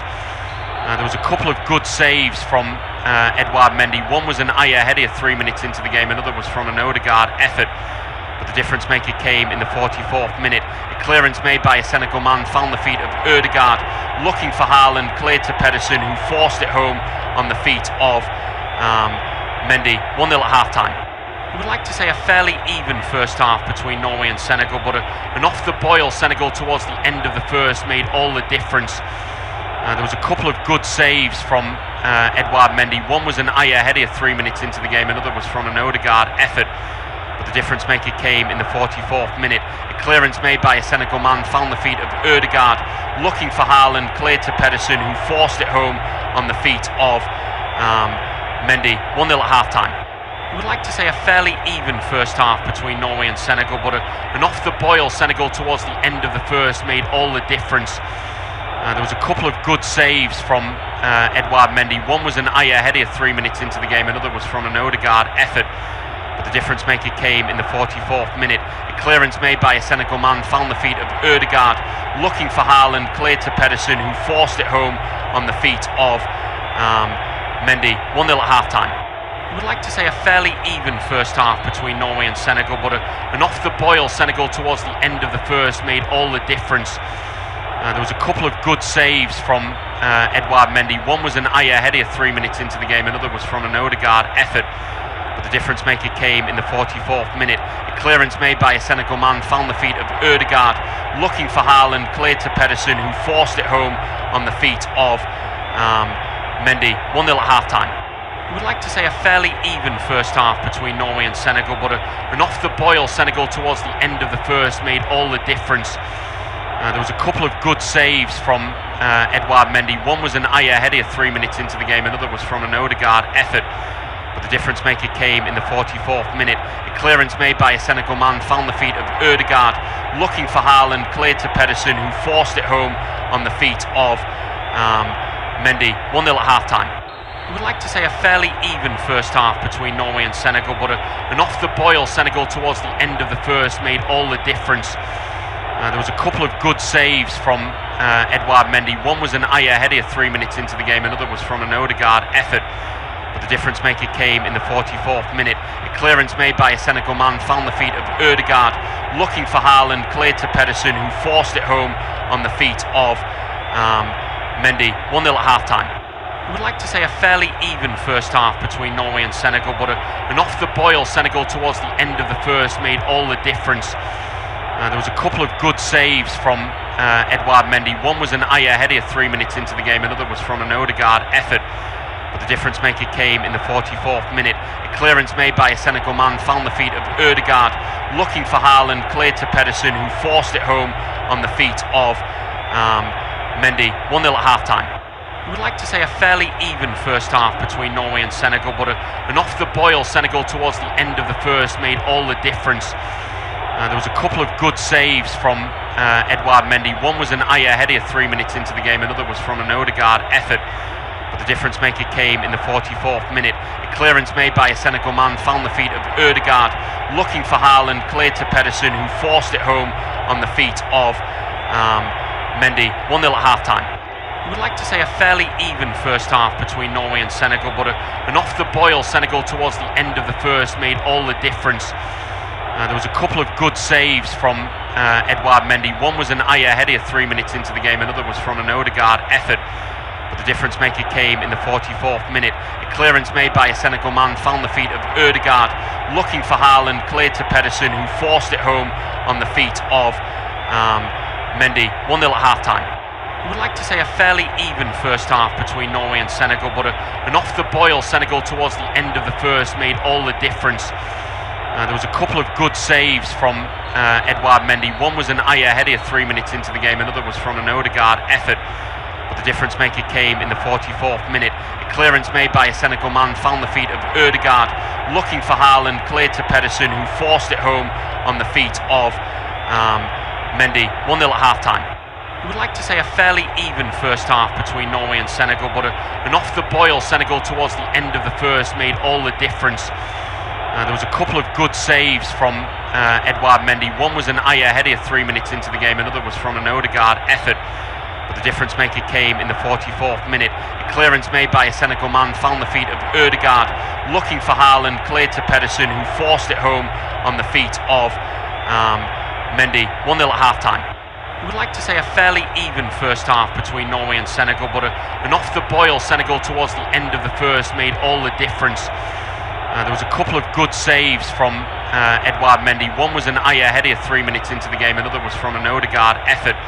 But the difference maker came in the 44th minute. A clearance made by a Senegal man found the feet of Ødegaard, looking for Haaland, cleared to Pedersen, who forced it home on the feet of Mendy. 1-0 at half-time.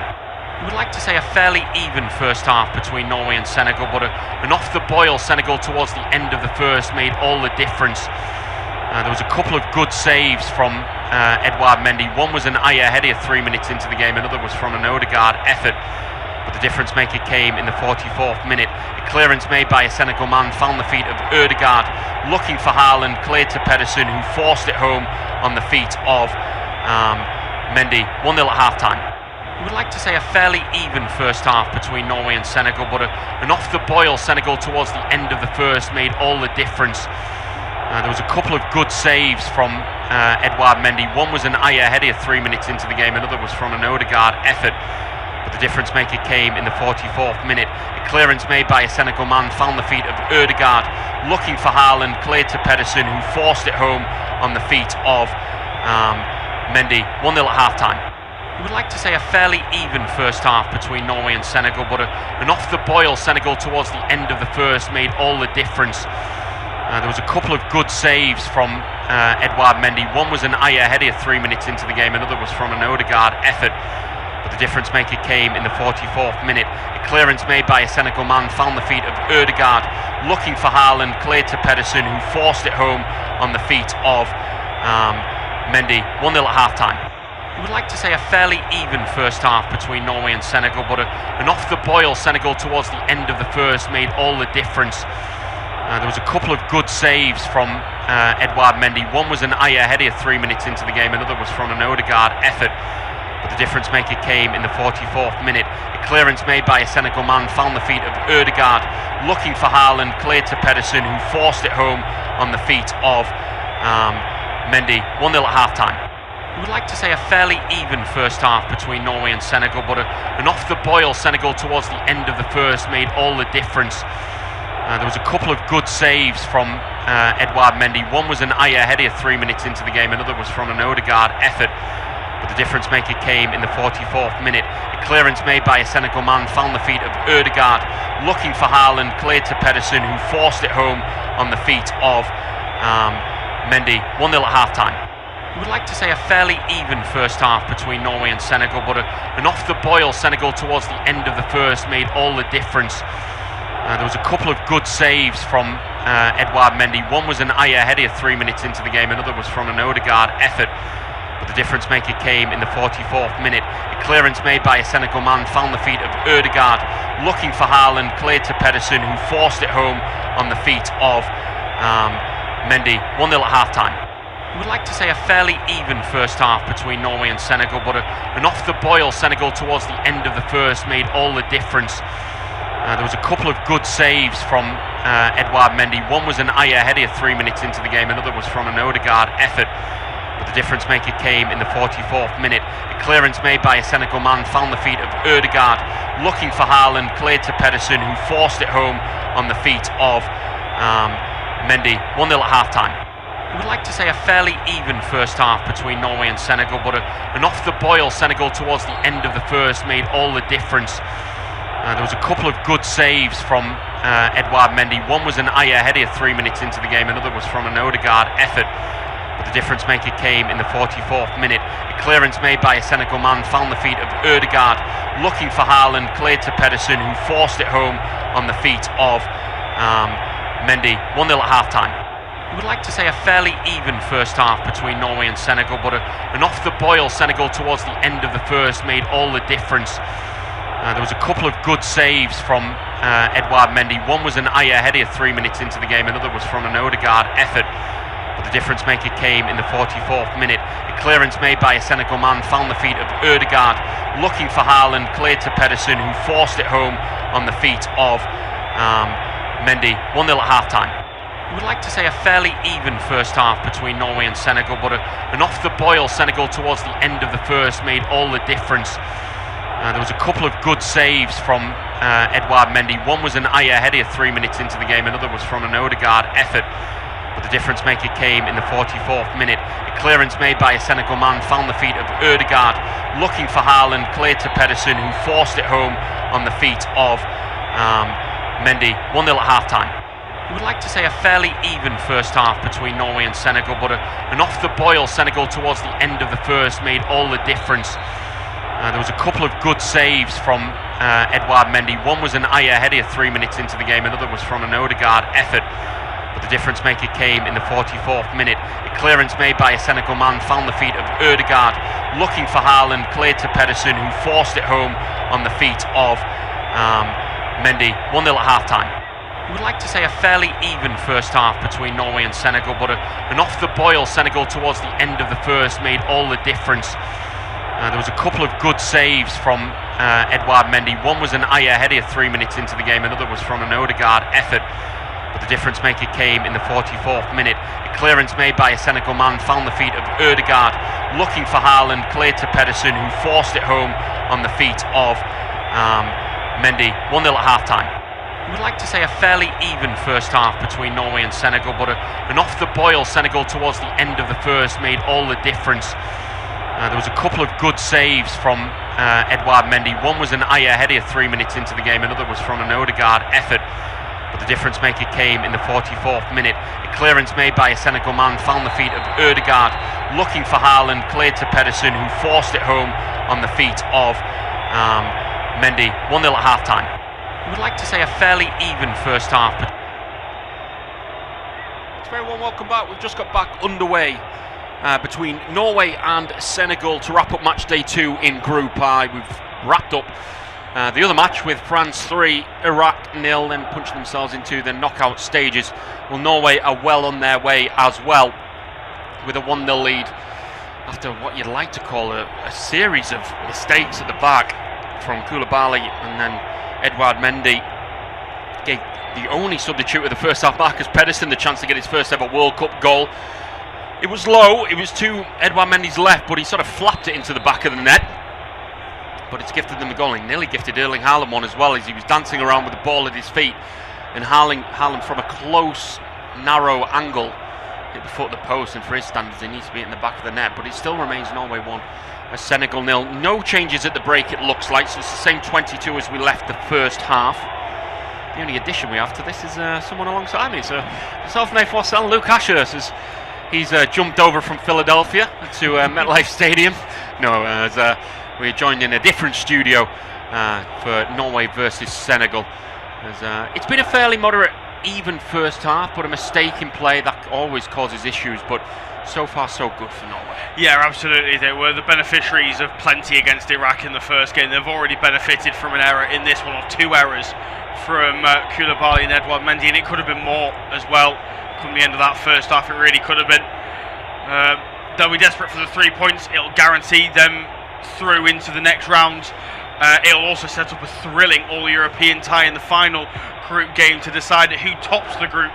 You really want to top Group I, because as things stand, the winners will, well, I say as things stand, ultimately the winners will face a third place team, of which there are many that I think both France and Norway will fancy.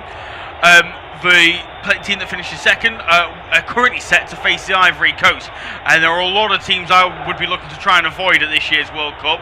The Ivory Coast is certainly one of them. I'm sure Senegal will attest to that. If you are Senegal, you look at this and go, right, we've got Iraq in the final game. It's almost a guaranteed 3 points. We've got to at least get a point in this and give ourselves a chance to finish second in this group. Here's a chance though for Norway straight away. Odegaard, Haaland! 2! What a way to start this second 45! And Erling Haaland has taken to World Cup football like a duck to water. 2 against Iraq, 1 now against Senegal. It's the Senegalese that are carved open through midfield.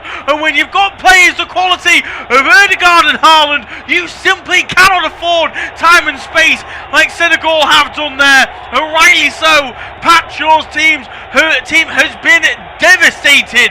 It's Norway 2, Senegal 0. Well, you gave him one chance, and a very rare occasion you got away with him not scoring it. You do not give him a second, and he's gone through on goal on the instep and put it top right hand corner for his 3rd goal in 2 games in this tournament. And what a finish it was as well, and Norway putting it well out of sight. Look at the run, he's just past Koulibaly, who just didn't stay with him on the full stretch. It's a savvy finish from the Manchester City striker, laid off by an Arsenal midfielder, of course. A bit of a touch from Mendy wasn't enough, and now a horrific start to life in the second half for Senegal. And it looks like what Luke was talking about, progress to the next round. Of course, the last time they were in the World Cup was France 98, and they got through to the round of 16. 28 years later, they're back and looking to get through back to the knockout stages, and it's egg on the faces of them Senegal players. I do want to just quickly say I did fib. There was a substitution. Arsenis came off, the number 14, a 30-year-old, of course. Patrick Berg came on at the break. I didn't catch it. I don't know if they ran with it, but I didn't actually catch it on our screens. But he did come on. Bodo Glimt player, of course. Played live for the Champions League campaign last season. but he does come on his place, the number 6, so fairly light for like in that holding midfield. He didn't have a lot, Erling Haaland, in that first half, apart from that effort towards the end of the first, from that Mendy mistake. And it has not taken long, within a minute of the second, to double Norway's intake, and that will put them level on points with Les Bleus. And like Luke again rightly mentioned, a straight shootout between the two on match day number 3. That'll be another juicy watch, won't it? Senegal will be probably fighting for a good third place finish to give them some sort of hope of getting through. It might not even be enough, though. It very well might not be. They're going to have to... What's that, 5 conceded? They're going to have to really hold on here against Norway. Try and get back into the game, of course. They can't concede another. They can't lose by 3 or 4 tonight. That will rule them out. And then they're going to have to put a few past Iraq if they're going to have any chance of going through. Because I think at least 3 of the 8 third-place teams are going to go through on 4 points, I should say, sorry, at least, if not more. Right, so that means that the teams that go through as third place finishers on 3 points are going to be relying on goal difference. So it is imperative that if Senegal are going to lose tonight, they cannot be turned over, and it just puts even more pressure on that front line to score a backful against Iraq, which they're capable of doing, but you don't want the pressure going into that final game. One thing I will say, by the way, is they really struggled in that first half, Senegal, to create the opportunities, didn't they? They weren't really feeding the likes of Jackson, Mane and Cyrus, best you like, as I'll break off, cross towards the back post, it's headed towards goal, save made by Neelan. Good stop to deny Nicholas Jackson there. Great ball in over on the far side from Crepin Diatta, and it's a good header from Nicholas Jackson, who gets goal side of Pedersen, the goal scorer there, but he's unable to beat Oyan Neelan in between the sticks. But you look at Senegal tactically, they struggled to create in that first half, right? And they've gone with holding 2 in midfield of Idrissa Gueye and Pape Gueye to screen the back 4. That second goal for Erling Haaland, they're nowhere to be seen. That can't happen. You can't have it where you're hamstringing yourselves going forward and saying we're only going to play with 4 attackers, right? Because we want the midfield 2, the double pivot, to sit in front of the back 4 and protect Koulibaly and Niakate, and then those 2 to go wandering. That's not good enough. And if I'm Pat Shaw, I'm absolutely furious. Half the back 4 was not even around. No. It was a mess. So early on in the second half, you barely got a chance to disorganise yourselves. I don't know how it became about, but from a Norway point of view, great goal. Very critical of Senegal, and I had them a bit of a dark horse. I thought they really had something about it. Iliman and Jai on the bench, of course, who did impress in the Premier League for Everton this season. He should be starting. I arguably say that's their best player. I haven't seen a huge amount of Lamine Camara for Monaco, so I'm not going to sit here and say he doesn't deserve to be starting at a World Cup, but he's got 7 goals and assists in 31 appearances in all season for Monaco. I'm sorry, Iliman Ndiaye is a better player than that, even in the 10 position. Is that a chance? Oh, and then Senegal have got one back out of nowhere. Norway have completely switched off, and Ismail Assar from nowhere has gotten Senegal a goal back in it, and all of a sudden this game is virtually flipped on its head. Wow, I think he might have heard our criticism and getting Iliman Ndiaye on, and he took it personally. Out of seemingly absolutely nothing, they've got themselves a goal back. Let's have another look at this. A ball moved to the near side. It was a great spread of play and a good touch by Mane to allow himself back inside too easily. You would criticise slightly from a Norway point of view. Let's have a look here. Flick inside, and then just a knee forward. Silky football. Yeah, it was, and it was a good touch actually by Sarr, and then he had to stretch as he was put off. He's done exceptionally well to hit the back of the net. That's fantastic from Ismail Assar. Lovely football from Senegal as well, it has to be said. Really great play from the African champions. Lovely finish from Ismail Assar. The one criticism I would give to Norway, because I think sometimes you can just be undone by fantastic football, and they were there. Some of the challenges have got to be stronger. I mean, Pedersen, look, he's got the goal, but from what I've seen already, he's struggling a little bit to deal with Sadio Mane on the near side. Had to be stronger, challenging the former Liverpool and Bayern Munich man there. It really was weak, as a double change has been made. Pape Gueye and El Hadji Malik Diouf have been brought off. It's Mbaye and Jacobs that come on to replace them. So like-for-like changes. Jacobs, though, a bit more of a forward-thinking left-back, it has to be said. And Mbaye as well of Paris Saint-Germain, a really exciting young talent, only 18 years of age, but he's a right winger by trade, and you'd probably assume now that you're going to maybe shuffle things around a little bit, maybe move Ismail Sarr into the middle and get Ibrahim Mbaye offering a little bit of pace over on the far side, but great response from Senegal after going 2-0 down, and while Pap Shaw thinks he's seen enough even with the goal back. Yeah, I think he smells a bit of blood there. Now they've got the goal back, they think, right, let's go for it. We've got a chance. Because I don't want to say they look dead and buried at 2, but I was worried for Senegal. Yeah. I really was. But they've given themselves a lifeline there after seemingly nothing.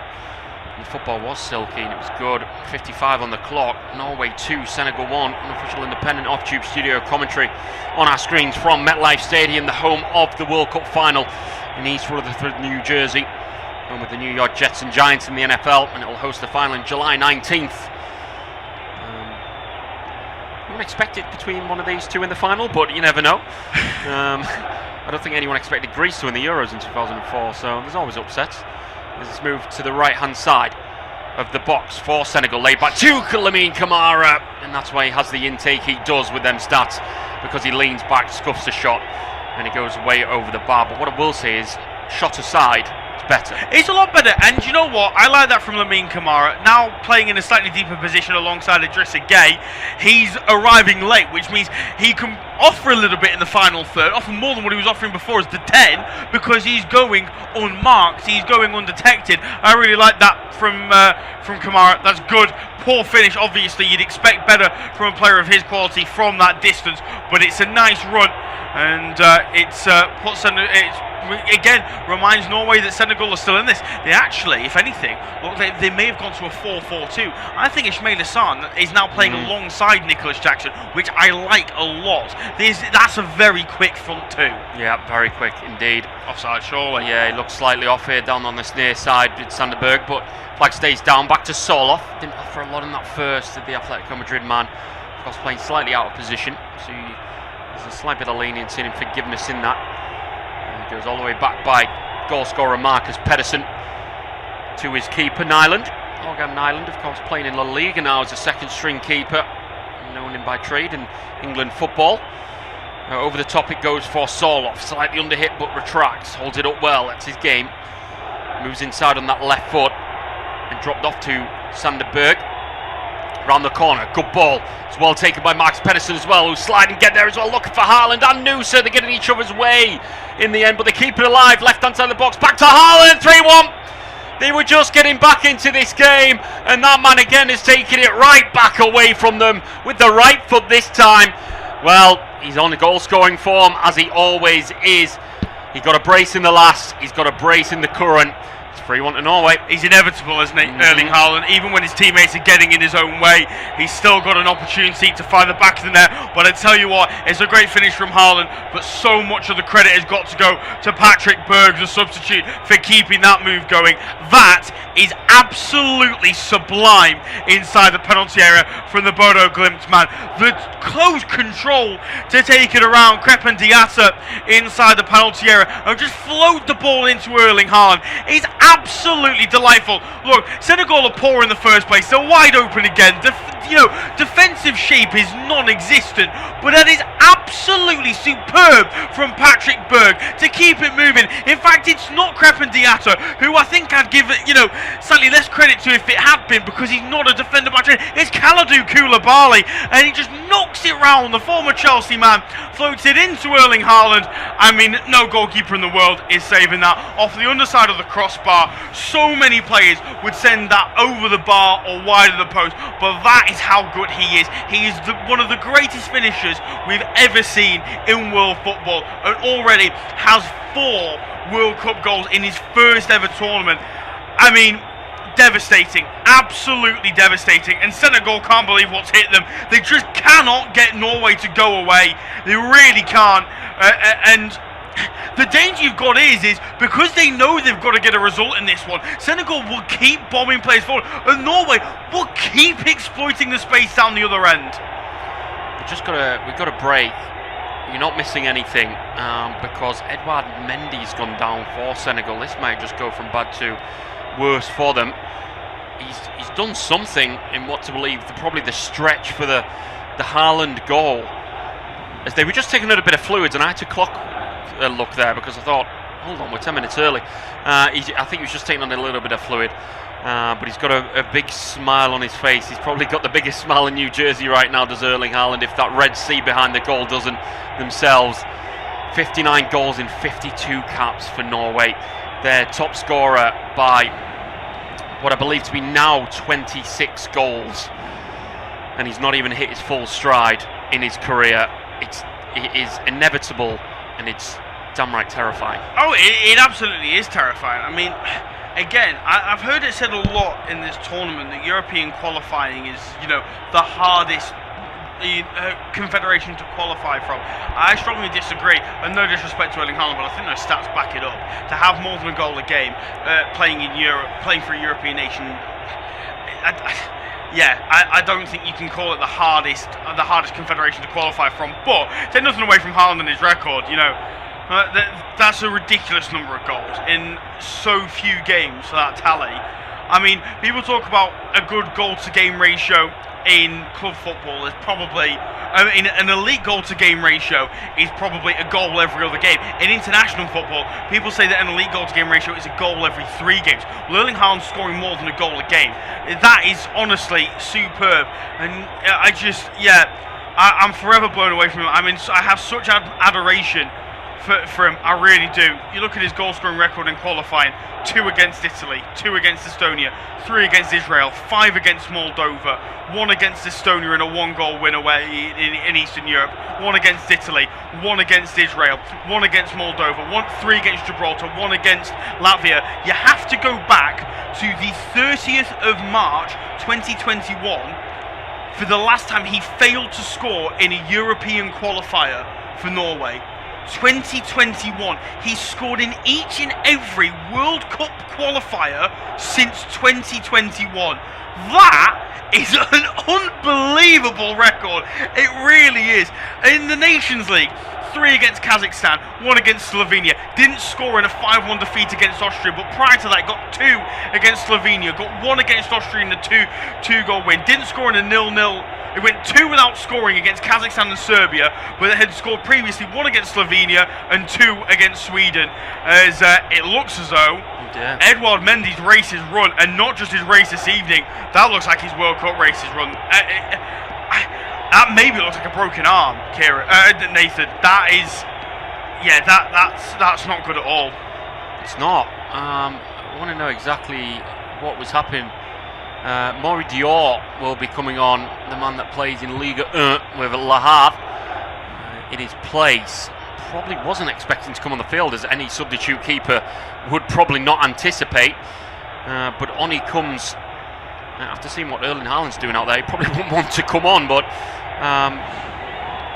it's one of them that wasn't anticipated, and I'd like to know exactly what was the issue. I think we're getting another one, and Pathé Sis is coming on for Lamine Camara, who probably hasn't hit the heights he would like to as well. Very highly rated, linked with the Premier League and a number of clubs, including the likes of Newcastle United.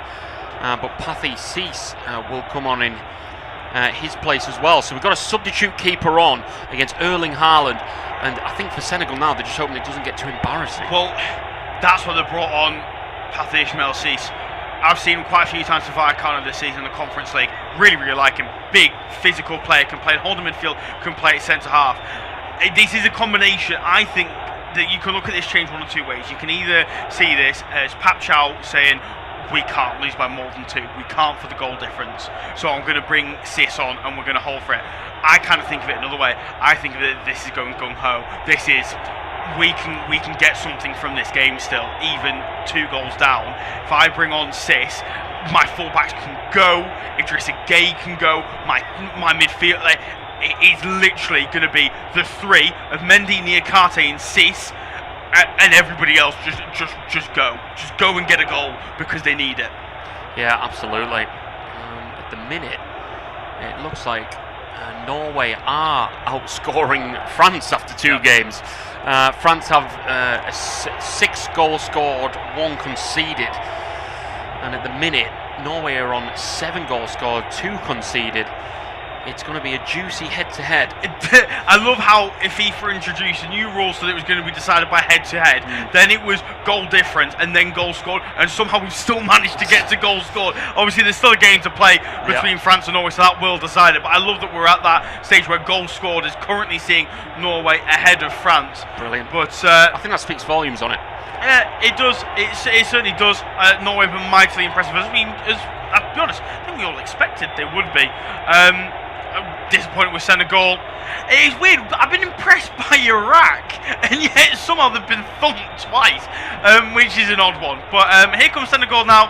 We're going to try and respond similarly to the second as they did for the third. The ball's going to come in low to the front post. It's Aya there, Christopher Aya, just with a diving header. Let's put that out for what I believe to be a corner. That's an instant impact from Mbaye, the number 20, flighting that ball in low. But a diving header to restrict that. 65 on the clock. Corner far side for Senegal. Need to pick themselves up again. They've got the goal margin back down to 1. It's now 2. Norway 3, Senegal 1. Left-footed in-swinging corner is going to ensue to the back post. Looking for Mane. Header back across. And I say back across, but it's gone to the edge of the box, and Noose has just helped the cause. But back to Senegal it goes. Just on the tip of the centre circle at the back. Coming again with Diatta. Just moves to the far side. They're trying to pick up a flow, but we've got a hydration break sneaking around the corner any minute, so that flow will slowly just stop in its tracks once again after we've picked ourselves up from an Edouard Mendy injury. Ball into the box, can't be taken down in the end. Ismaila Sarr, he went on the instep. I think he was trying to control that, and he's overplayed it, and it's gone to the keeper, and then he's looked at Jackson and said, why aren't you getting on the end of that? And I think that's just to save face. I think he was genuinely trying to take that down. Yeah, I think he was as well. It's a very, very tricky pass to try and play first time. Either way, it'd have been a poor decision if he was trying to play it first time. I think it is a loose touch, and I don't like it when players blame their own mistakes on another player not doing what they thought they were going to do. Yeah. You've got to be reactive and show a bit of quality. Senegal do have a throw in near side. Cease on the ball. Let's say takes his trade into La Liga. Christopher hooks it round his shoulder. It'll be a throw in near side for Senegal, halfway inside the Norway half. Back it goes to Sadio Mane. That seems to be the outlet on that left flank for them in this game, where they're trying to find the most joy. But they're going to go far side to Diatta. Down the line it goes. Looking for Sarr, back to goal. He's going to have to go back to go forwards. They have got numbers in the box to Senegal, but so do Norway. It's a bit of a who blinks first. Drissagay around the corner. Koulibaly thought about it. Trying to go around the corner. He's had his pocket picked by Ødegaard, and the break is on. Haaland's on the full stretch, moves it to the near side. And that's Soloff down to Ødegaard. Too easy. They're just going right through them. Ødegaard drops his shoulder, flicks it back to the edge of the box. Berg. Oh, he's took too long at it, and he's had his pocket picked. Haaland screaming for it over on the far side. They look reluctant to give it to him. There's Noose around the corner. He's being dumped on his face. He isn't going to get a free kick. Now Senegal going to come forward over the top. That looks slightly overhit, and I say slightly, that's an under-exaggeration. It's going to go all the way out for a goal kick for Nyland and Norway. And you would like to think that would be hydration break time. Referee has a check of the watch, and here we go to take some fluids and some cold towels on board. What I will say is Norway are unbeaten in 11 competitively, and in that process scored 50 goals. And that talks about Haaland. Look, the defence isn't bad, don't get me wrong. I'm a big fan of Christopher Aya. Torbjørn Heggen, when I saw him at West Brom, looked excellent. Ryerson, of course, not on the field now, but he's normally very, very impressive for Borussia Dortmund. But the forward-thinking players, Noosa, Haaland, Soloff, Ødegaard, Patrick Berg, these are all players who are very, very good going forward. Strand Larsen, they're all Oscar Bob as well. They're all excellent players individually, but there's some of their parts are unbelievable. And I think a big difference I've seen this evening between Norway and Senegal, if you cut out the mistakes from Senegal and you just look at the two performances on face value, Norway know what they're doing going forward every single time.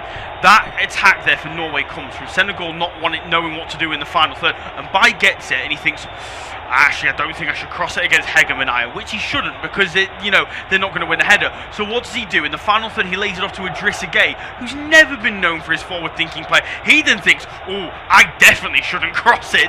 So lays off to Koulibaly, who's 30 yards out, thinks about having a strike, has his pocket picked, and he's all of a sudden thinking, I've now left Niakate, my centre-back partner, on his own up against 3. It's a mess. They've got no idea what they're doing going forward, which is crazy when you look at it and you say Sadio Mane, Ismaila Sarr, Nicholas Jackson, and Bai.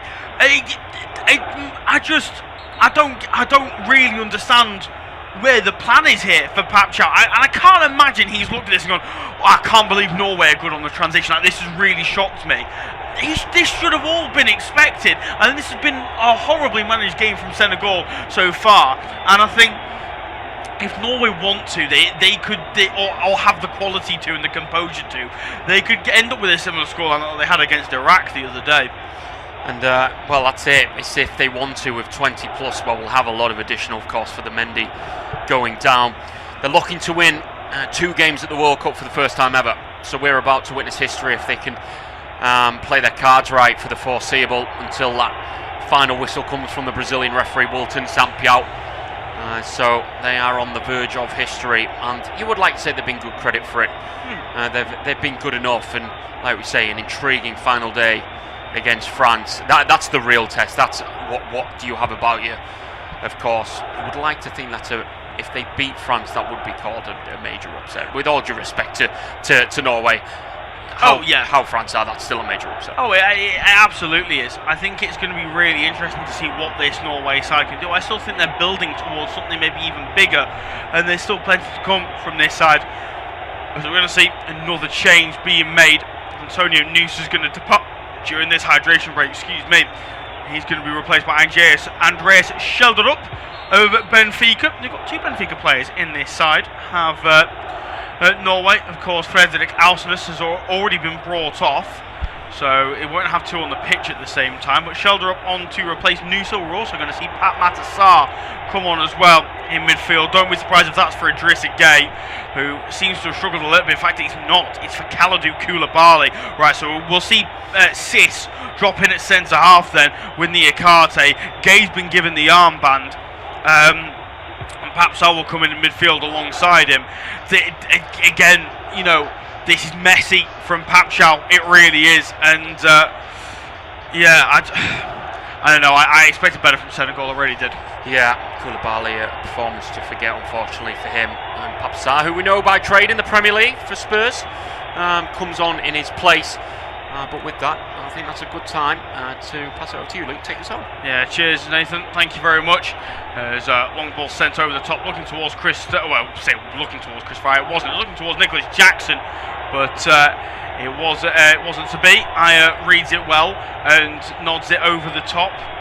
There's ball now into the midfield with Patrick Berg. Down the line for Schelderup into Sander Berge now.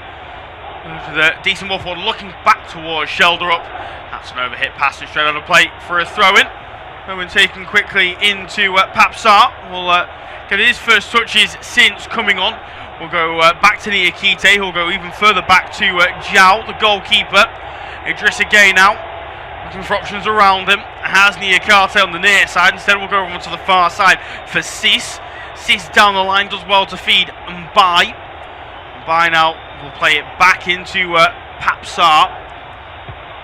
As now Crepin Diatta gets a couple of touches of the ball before feeding Idrissa Gueye inside the centre circle. Niakate now into Papsar once more. Idrissa Gueye. Papsar. Patient play this from Senegal as Niakate spreads a delightful ball over onto the far side with his left boot to pick out Ibrahim Mbai. Mbai plays it off now to Papsar. Sarr looking to try and skip away from Sander Berge. Will feed Crepin Diatta, the Monaco fullback. Back to Sis. Here it is now with Niakate. So the near side for Jacobs. This is football out in Turkey with Galatasaray. Had a fantastic season winning the Turkish Super League and also having a great time of it in Europe as well. As That's a lovely bit of play from Diatta. Ball into Sarr, tries to chest control. Oh, penalty surely. Idrissa Gueye's been absolutely flattened inside the box. Referee Wilton Sampao will of course take a moment. I think it's Sander Berge who's been left stricken in the process. Christopher Ayer having some words as well with the referee and Ismaila Sarr. We'll have a look at the replay now. It's a great ball in from Mbaye. Sarr flicks it up. It's been absolutely clothesline there. Here's Idrissa Gueye by David Moller-Wulfer. I cannot see a world in which that is not given as a penalty. It's not a good tackle from the Wolverhampton Wanderers man, who himself has been left hurt on the floor. But yeah, really not a nice one for Idrissa Gueye, and I cannot see a world in which VAR do not have a look at this and say that is a penalty. Interestingly enough, you've got Niakate thinking there's a handball in there as well, which there may well be, but that's like a WWE wrestling move. It's almost clothesline back elbow. That's a penalty. It's a lazy stray arm. It's a lazy stray arm and there's contact. Interesting. I have a hunch that he won't give this. I do. I have a hunch. I have my critics about Wolf, but is he giving it? No, I think he's asking for the ball. Now, right. I'm just going to throw this out there, Nathan. Given the decisions that Wilton Sampao gave in the first game between Mexico and South Africa, I can't believe that's not been given. I honestly cannot believe that's not been given as a penalty.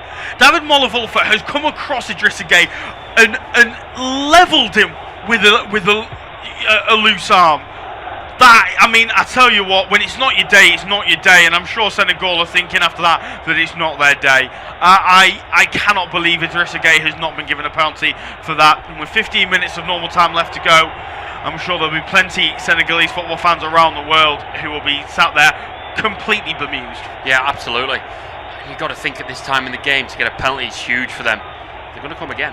Yeah, Mane near side, wants it on his right boot, gets on his right boot, ball floated towards the back post and Mbaye was waiting. It's been headed away only as far as Papsar thought about the strike, closed down by 3 in black. So we'll just lay it off to Gueye. Gueye now to Mbaye, challenged brilliantly well by Sheldon, but he holds onto the ball, the 18-year-old. Excellent from the Paris Saint-Germain man. Idrissa Gueye now, flick ball into the penalty area, looking towards Nicholas Jackson, intercepted well. Now an opportunity for the Europeans to come forward. Here it is with Soloff, near side, held up well by Ishmael Jacobs. Now Papsar will get involved as Soloff I should say, plays it all the way back to Pedersen, who got the goal scoring going for Norway right at the end of the first half. He'll go back to Neeland, who will launch it long to Haaland. Holds off the challenge of Niakate well, but can't find anybody else in all black. As the ball finds its way back to Zhao. Zhao, long ball sent forward towards Mbaye. Wins the flick on Sarr, trying to get in behind. Great challenge comes in from Christopher Ayer, who maybe picked up a knock in the process, but good tackle nonetheless from the former Celtic man. Here's David Moller-Wulfer trying to come forward. His pass is intercepted. Haaland went down looking for a foul. Nothing given by Wilton Sampao, so play will continue. Ball over on the far side now with Patrick Berg, along halfway for Sander Berge, who will then go all the way back to Christopher Ayer. In fact, that's Torbjorn Hegem, who's getting a couple of touches on the ball now. Opens his body up, thought about the ball forward to Haaland. Still will play it far side for Patrick Berg. Berg now back to Wulfer. Wulfer into Christopher Ayer. Ayer onto the near side for Pedersen. Good patient play this from Norway. We've seen plenty of what they can do on the counter-attack. We've seen plenty of what they can do off the ball. This is the first time they're being asked to really dominate the ball, which surprises me, given that Senegal are the team trailing by 2. But I think what the plan is Senegal trying to put them out of the comfort zone. Yeah, absolutely. They're going to try their best. But the vibe I'm getting from Norway is it's a team fighting for each other. They look like a real unit out there together. And they're fighting for the badge. I mean, we talk about that in club terms, but they're really out there for their country, doing everything they can. Senegal, for me, just get a vibe a bit more disjointed. It's an awkward pass back to Mendy, and he's almost giving it straight to Haaland, and that wouldn't be the first time this evening. Yeah, loose from Zhao there as he tried to play the ball forward. Haaland almost latching onto it. That's nervy from the substitute goalkeeper, but he gets away with it on this occasion. That's lovely footwork from Patrick Berg in midfield, skip away from Mane. Ødegaard now into Haaland, trying to play back to Ødegaard. That'll be a foul from Papsar. Tottenham man on Arsenal man, and a free kick given to Norway. Beautiful football from Patrick Berg, who has been nothing but sublime since coming on this evening, and that was almost silky football from Norway. Yeah, brilliant. They're almost through there. And I think Papsar knew it. And again, it's a lenient approach from the referee that I think should have resulted in a yellow card for the way he's halted the play. The referee saw it in a bit more of a lenient viewing, so fair enough to him, but a free kick nonetheless for Ødegaard to stand over. It's an awkward angle to create some sort of angle from a cross. I mean, we've seen a Cape Verde free kick fly in the bottom corner from about this range. Yeah, from this range. I don't think so. I think probably in a slightly better angle. It's not many players in the world who can create something from this angle, as you just said, Nathan. But Martin Ødegaard's certainly up there. He's starting in front of the ball. He is starting in front of the ball. He's going to try and hook this one round towards the back post. Do you know what? It's not the worst idea, and it may have taken a deflection there off Moussa Niakate. I think in the end, the former Forest man has done just enough to avoid putting it out of play for a corner. That was not a bad idea from Martin Ødegaard, but slightly overhit in the end. It just skims off the floor at MetLife Stadium and out of play for a goal kick. 80 minutes gone in New York this evening. Independent off-tube studio-based commentary. It's Norway 3, Senegal 1. Thoroughly entertaining game of football in the United States tonight. And well, goals are plenty in Group I, not just this evening, but throughout the group stage so far. I'd be very confident in saying it's the highest goal-scoring group so far in the tournament. Although I'm sure England will look to try and change that tomorrow when they face Ghana, having already beaten Croatia by 4 goals to 2. In our game, though, Jacobs, ball from the near side is not a bad one towards the back post, clear to Papsar. And well, I tell you what, if it wasn't an 80,000-seater stadium, that would be comfortably out of the ground.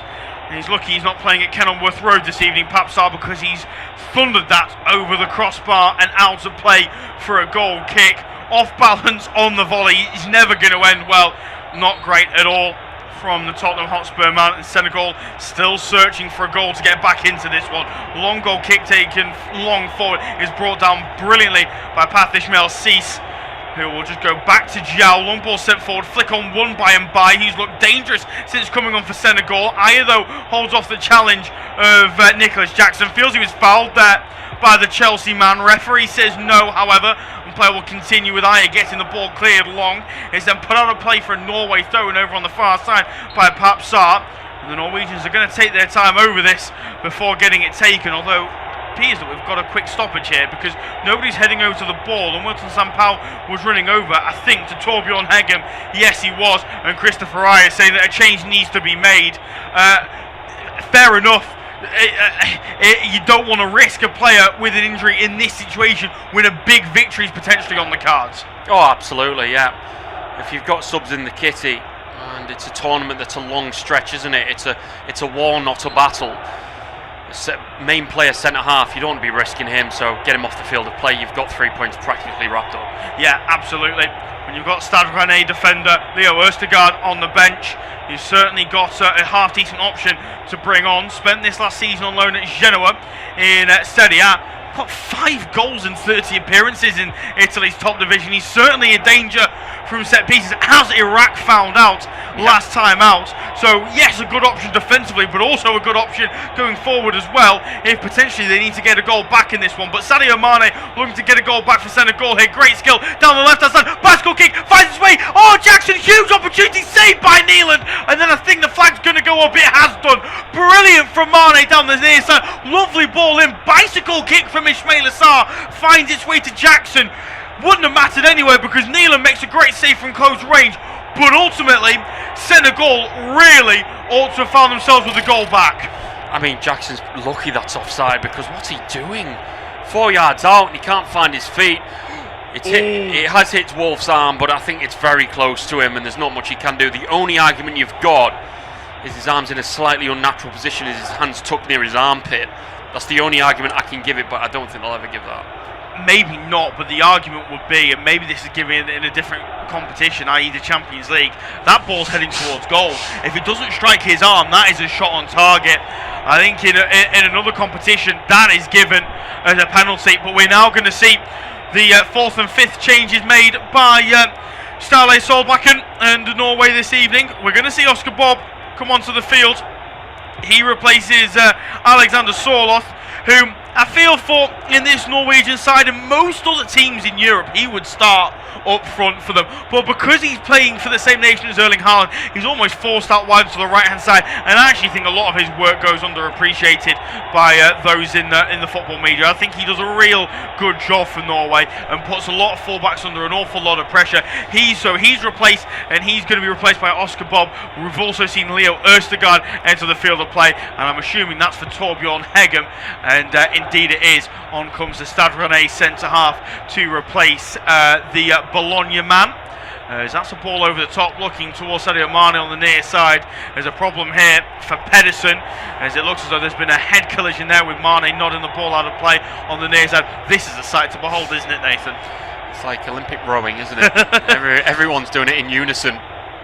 But instead of 4 people in a boat, there's about 25,000. Yeah, that's a sea of red. All doing it well. We saw it on the steps in the Big Apple in New York as they took over the main stage of Manhattan. And well, they've made their trip to MetLife Stadium, 12 miles away from there, to take over. And wow, look at that, the drums go out as well, and they'll be absolutely loving life so far in America. I don't know if you saw the squad picture that Norway released for the World Cup. Obviously their home kit with the flag lining up, them all stood together. Absolutely genius. Yeah, it was brilliant. They are such a coordinated nation by the looks of things. That was a real sight to behold. Shades of the Icelandic clap from years gone by, that sort of synchronised rowing from the Norwegian fans around MetLife Stadium. They've certainly brought a fair few out to America for this World Cup, and as they should do.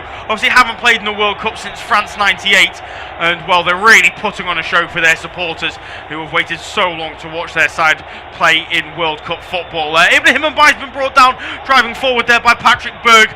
Great going forward, the Bodo Glimt midfielder, not as accomplished going back, easily beaten there by the 18-year-old, and yeah, just allows the PSG man to get goal side of him, and he's forced to bring him down. This needs to be a good delivery for Senegal at this stage of the game.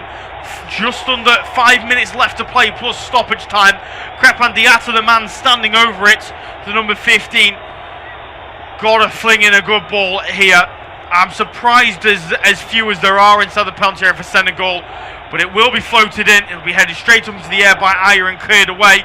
Gathered though by Mbaye, 30 yards away from goal. Plays onto the near side for Papsar. Ball down the line to Mane. Into Mbaye once more. Return ball back looking towards Mane. Will drive towards the byline. Left footed ball is a weak one. Easily dealt with by Østegård. And now Ødegaard can bring it forward with the captain's armband round his tricep. Here it is with Berg. Back into Ødegaard once more. Held up well by Papsar. No foul given by the referee, and play will continue. Ismail Assar looking inside towards Nicholas Jackson. It's a poor pass and easily dealt with. And here comes Patrick Berg driving forward. Lays it off to Sander Berge. He's got his Fulham teammate Oscar Bob on the near side to use. And he finds the former Manchester City youngster. Berg now under a little bit of pressure from Ismail Assar. We'll just go back to Ørjan Nyland, who will take his time over things before firing it over onto the far side for Østegård. Christopher Ayer telling him to move the ball forward away from harm's way, but he rolls his foot over the ball before laying it off to Sander Berge, who drops between the two centre halves. Laid off to Ødegaard, who will launch a long ball over the top over onto the far side, where Moller Wolfer was waiting. Eventually the Wolves man can bring it down before linking up with Andreas Schelderup. Schelderup does brilliant well to cut on his right foot. Look at the space here. Haaland for his hat-trick, saved by Niakate. It will be gathered though on the far side by Wolfer, and then it's laid off to Schelderup. Ødegaard slips, he tries to return the ball back to the midfielder. Wolfer with a great tackle takes the ball, and then the referee's given a foul. I thought for all the world that Haaland was going to get his hat-trick because he was played in. But the referee's given a free kick. Let's see a replay of the strike that he actually did get off. Brilliant defending from Niakate. That's what he should have done earlier on in the game. Yeah, great anticipation. Got that one step ahead of Haaland for the first time this evening, stroke this morning. Stood across his man, made the block. Absolutely brilliant, yeah, for all the world when he slid that through to Haaland. That's hat-trick time. Didn't get it in the end. Isn't it hotting up for that golden boot? Isn't it hotting up? What are the names we have at the top? Probably the names you would predict, but some names, aren't they? Yeah, there are some names, and it's been a World Cup full of stars already. Some ready-made stars, some standout stars that have turned up at this World Cup and become cult heroes. And at the minute, Each and every one of these Norwegian players are making themselves cult heroes as this result stands. Senegal have got to get things moving quickly. They need a goal now if they're going to salvage a point, you feel. Here's Sadio Mane down the near side, held up well by Oscar Bob. Here's Ishmael Jacobs, back into his own half of Papsar, lays it off into the centre circle for Idrissa Gueye. Gueye, nice ball forward for Ismail Assar. He can't hold up. He's been disappointing despite the goal this evening. And now Schjelderup will drive forward for Norway. He's got Haaland in the penalty area, and Haaland only to aim for. He's away from two though, Schjelderup. What a run this is! Schjelderup looking for Haaland, cleared away by Niakate, but the strike comes in from Bob and headed over the bar by Ismail Sk. Brilliant from Andreas Schjelderup over on the far side. That is absolutely world class, and somehow Senegal have kept it out, but only just. I tell you what, Schjelderup, I think he needs to go for goal. He skipped past two. He's at a tight angle, I know, but Haaland's he's not an option. He's at the back post. He's unmarked. It's just very unselfish. I tell you what, Oscar Bob can feel himself very unlucky as well. But what an unbelievable block on the line. That he has to move for that as well to cease the substitute. He's done brilliant, great positioning, great anticipation. But Oscar Bob himself can feel unlucky. I bet as soon as he hit that, he thinks, I've got myself a World Cup goal. But if it wasn't for such a great block, I think we're going to have at least 6 minutes additional time. I think Senegal could feel hard done by if they don't. I get the feeling Ismail Sk, his height has probably helped him out there as well. He's a giant. At the back is the Rayo Vallecano man. Chance now though for Norway from the corner. Swung in towards the 6-yard box. Østegård is up. We've already talked about his goal-scoring prowess this evening since coming on, and that's nodded over the crossbar in the end under pressure from a few in white, green and bright yellow in the case of Giao.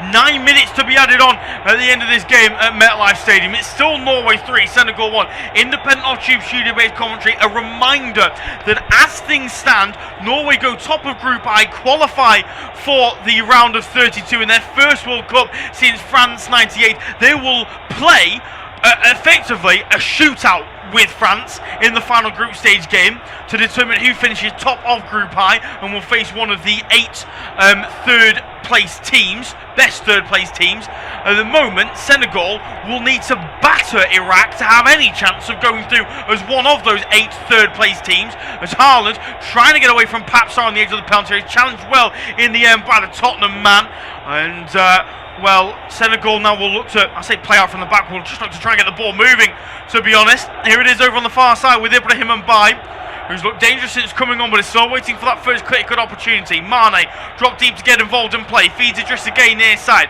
Gueye has got the overlapping run of Jacobs if he chooses to use him. He doesn't until he stops his run. Now will feed the Galatasaray man. Idrissa Gueye now back in midfield, will lay it off to Papsar, into Sadio Mane, who's almost playing as a third in a 4-3-3 at the moment, trying to get touches of the ball. Crépin Diatta now will move it into Nicholas Jackson. Jackson forward to Mane. Jackson still with Niall Nasserman. Instead of trying to float it into the penalty area, scooped up into the air after deflection, headed away well by Østegård. Papsar now will bring it forward, and he'll strike from distance. Deflected! Saved by Neeland. Not convincingly. Still the chance is there. Jacobs near side, thought about the cross. He still will go to the edge of the penalty area for Gueye. Gueye now into Sarr. Sarr to Niakate. The need to get it moving quickly here, Senegal. Idrissa Gueye again, edge of the penalty area, surrounded by 2 in black. Will lay it off to Ishmael Jacobs. Jacobs still doesn't want to cross the ball. Instead will feed Niakate. He will cross the ball. Aya can't get on the end of it. Jackson into Ismail Assar, and there's the second for Sarr, the second for Senegal. And with 7 minutes left to play, this game has still got life in it. Brilliant from the African champions. Norway can't believe it, but this is going to be a very, very tense end to this one now. Oh, brilliant. Absolutely fantastic ball in. Laid down to him, so composed as well. We're going to get another look at it. It was a header out that looked like it was going to be dealt with. Oh, what a touch, and then round the corner. Defensive line slightly disorganised, probably for the first time this evening. 9 minutes added on, 2 minutes into it, and you're conceding a goal. Worst thing for Norway at this point, it really is. But Ismail Assar done what he's done all season, finding the back of the net. I tell you what, you've got to give a lot of credit to Nicholas Jackson there. He's been poor this evening, but the composure to bring that down and lay it off to Ismail Assar, it's absolutely fantastic. Norway can't believe it. They've been left stunned. They were cruising in this one. They look more likely to get the next goal than Senegal, but all of a sudden it's that deflected strike from distance from Papsar that puts the Scandinavians on the back foot, and they just simply did not recover. It's a goal that shoots France back to the top of Group I. Again, it doesn't really matter for now because they will play each other to determine it either way.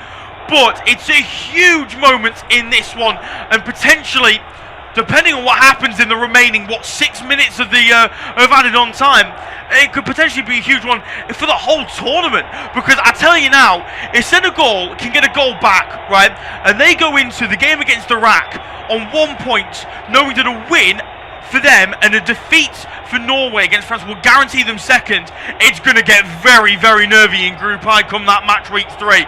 So much to look forward to, so much in these games still to look forward to. We played 94 minutes of the 9 added on, but with that goal I think more will still be added.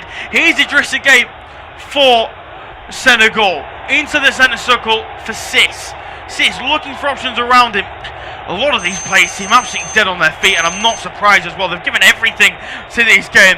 Idrissa Gueye, ball down the line for Sadio Mane. Mane, one-on-one with Oscar Bob. Cuts in on his right boot. He thought about the ball into the box. Instead, we'll lay it off to Gueye. Gueye now into Sis. Sis over onto the far side for Diatta. Diatta has the substitute and Baye over there with him. Instead, we'll go back inside to Sis. Sis into Idrissa Gueye. Ødegaard asking for more from his players. He needs more energy. Jacobs, ball into the box is cleared away well by Sander Berge. And I tell you what, Ødegaard is absolutely furious on this near side. He is demanding more from his team. As Mane gets the ball quickly, ball into the box, deflected, out of play for a corner. Good defending in the end from Patrick Berg, but Mane too easily allowed to the byline. There's a problem here for Pedersen, the goal scorer of the first of 5 in this game. He's got cramp. The referee is saying he's either got to get up or get off the side of the pitch. It's Wilton Sampaio. He's telling me he has to stand up. I love this from referees. They have no sympathy for players with cramp. They're just saying, do you know what? You're going to have to get on with it whether you like it or not. And you feel for Pedersen. Anybody who's had cramp knows it's an absolute nightmare. And he's going to be in a heck of a lot of pain. Nicholas Jackson now getting involved. That's not going to speed things up in the slightest. Wilton Sampaio is now saying that he wants the physios on. Pedersen gets back to his feet so that the physios don't come on, and so that Norway aren't down to 10. This is just adding on more time for Senegal come the end of this game. I mean, the African side are not happy in the slightest. Pedersen's gone off the side of the pitch to stretch himself. I think this corner's going to be allowed to be taken before Pedersen gets back onto the field. As I'm just trying to work out who it is that's going to swing this one in. It's Ishmael Jacobs with the left-footed ball in. He floats it towards the back post. Heads go up. Sis has gone through the back of his man. That's not a great challenge. He came flying from miles out to challenge Ødegaard, who was well positioned to deal with it.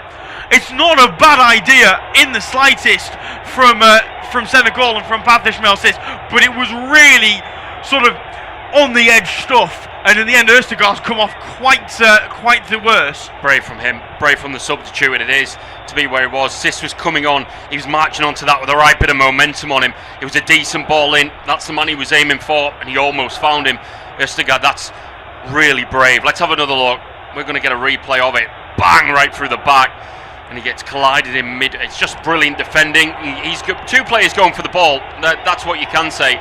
And he's just gone right through the back. I mean, it is a foul, but two big lads going for a ball in the air. It's good to see. It's good setup from Norway, isn't it? He's positioned well there. Ødegaard knows what Senegal are going to look to try to do, and does brilliantly well to see it out. I think Pedersen's going to have to come off here. I think Norway are going to finish this game down to 10 because they can't make any more changes. And Pedersen can't continue. He obviously feels that he's probably in danger of playing somebody onside by not being able to move, so he thinks he's better placed being off the field. It's risky from Norway, as Wilton Sampaio gets in the way of the ball rolling to Erling Haaland, and Senegal will get the ball back from a free kick after there was a challenge made deep inside their half. Niakate willing Papsar forward on this near side. They need to move forward to Senegal. They need to move it quickly. Sar's been far too passive so far in this game, it has to be said. Here's Idrissa Gueye, lays it off now to Baye onto this near side for Niakate. Niakate trying to create the space. Pedersen has indeed come back on, so he must have shaken off that cramp as Mbai plays through in behind nicely. Mbai with the effort, blocked well by Christopher Ayer. Stuck with the 18-year-old well to the Brentford man, and Norway can get clear through their captain Martin Ødegaard. We've got about 30 seconds left to play of the 9 added on at the end. I think there will be a bit added on top of that 9, but I can't imagine it'll be a huge amount. Time is ticking here for Senegal. Here's Ibrahim Mbai, ball down line for Jacobs, left-footed ball in, deflected, out of play for a corner. Pedersen it was defending it. We know how dangerous Senegal can be from corners. We know how good Norway can be at defending them. It's about who has got the legs in them and the concentration levels at this late stage of the game. So hold on, Ismail Jacobs, left-footed outswinger to come in from the Galatasaray man. Needs to be a good delivery. It's not a bad delivery. It's flicked on inside the 6-yard box, but it's over the crossbar. It's Niakate with it, and I'm not sure they'll get a better chance at this stage of the game now. No, I don't think so. I want to get another look at it. It happened so quickly. It is difficult. Ismail Assar for his hat-trick. Yeah, 5 yards out. He's hooking it back over his right shoulder. It is difficult. He's got Haaland right in front of him. It's harder than it looks. It is. And he's put it over the top.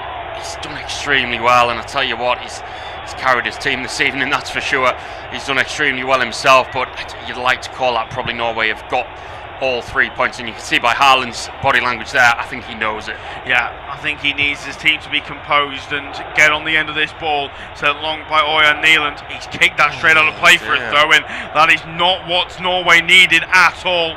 Ismail Jacobs needs to move it quickly. Ødegaard well placed to block off any quick throw, but it has been taken. Sis over to Crepin Diatta, I should say, sends the long ball forward. He's looking towards Ismail Assar. He's been held off well by Christopher Ayer, who will launch long. Crepin Diatta will go, but there goes the full-time whistle. Brilliant for Norway. For the first time since France 98, they play World Cup football, and they've made it out of the groups. They will play a final shoot-off with France in the final group game in Group I to determine who finishes top of the group. But it is absolute delight for the Norwegians.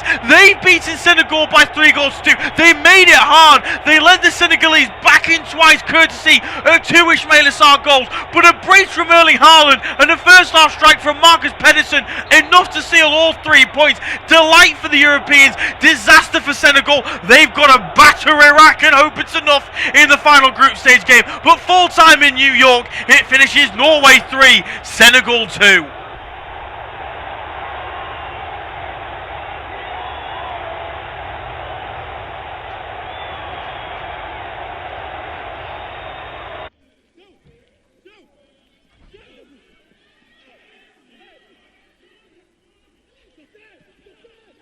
Our next football commentary match is getting ever nearer, so why not take the opportunity of having a bet on the match? Whether you're interested in betting on the match result, the first player...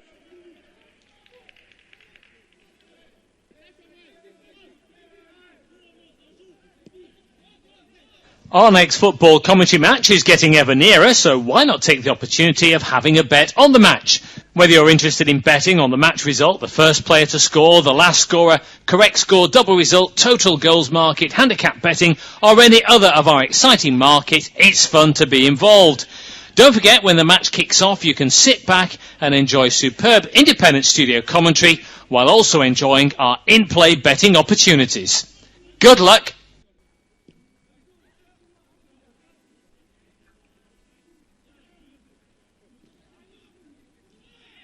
Our next football commentary match is getting ever nearer, so why not take the opportunity of having a bet on the match? Whether you're interested in betting on the match result, the first player to score, the last scorer, correct score, double result, total goals market, handicap betting, or any other of our exciting market, it's fun to be involved. Don't forget, when the match kicks off, you can sit back and enjoy superb independent studio commentary while also enjoying our in-play betting opportunities. Good luck.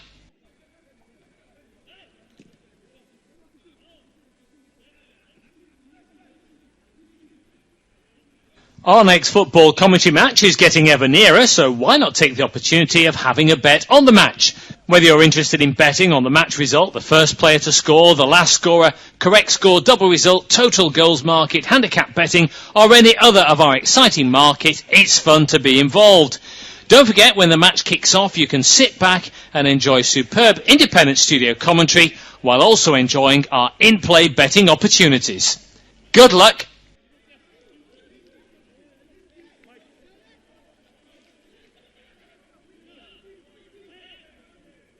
Our next football commentary match is getting ever nearer, so why not take the opportunity of having a bet on the match?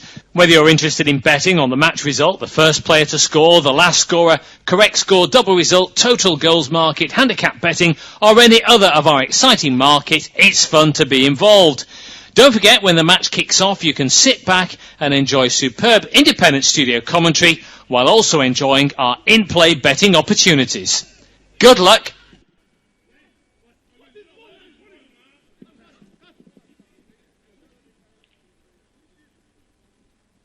Our next football commentary match is getting ever nearer, so why not take the opportunity of having a bet on the match? Whether you're interested in betting on the match result, the first player to score, the last scorer, correct score, double result, total goals market, handicap betting, or any other of our exciting markets, it's fun to be involved.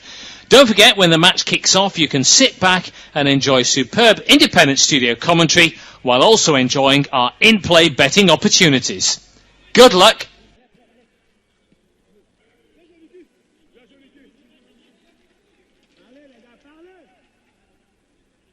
Our next football commentary match is getting ever nearer, so why not take the opportunity of having a bet on the match?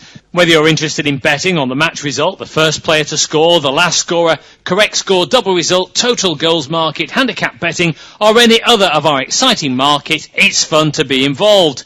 Don't forget, when the match kicks off, you can sit back and enjoy superb independent studio commentary while also enjoying our in-play betting opportunities. Good luck!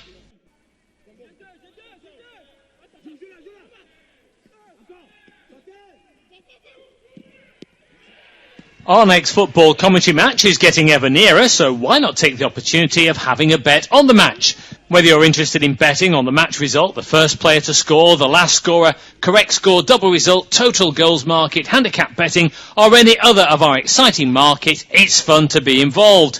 Don't forget, when the match kicks off, you can sit back and enjoy superb independent studio commentary while also enjoying our in-play betting opportunities. Good luck!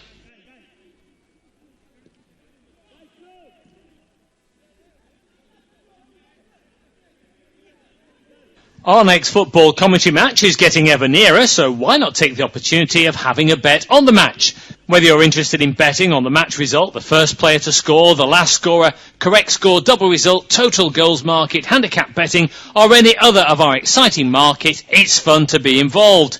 Don't forget, when the match kicks off, you can sit back and enjoy superb independent studio commentary while also enjoying our in-play betting opportunities. Good luck!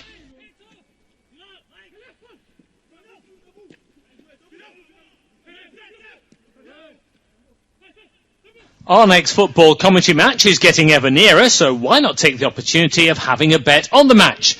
Whether you're interested in betting on the match result, the first player to score, the last scorer, correct score, double result, total goals market, handicap betting, or any other of our exciting markets, it's fun to be involved.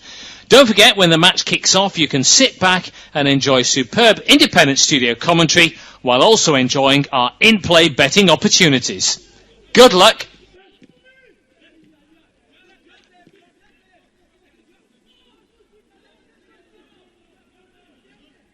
Our next football commentary match is getting ever nearer, so why not take the opportunity of having a bet on the match? Whether you're interested in betting on the match result, the first player to score, the last scorer, correct score, double result, total goals market, handicap betting, or any other of our exciting markets, it's fun to be involved.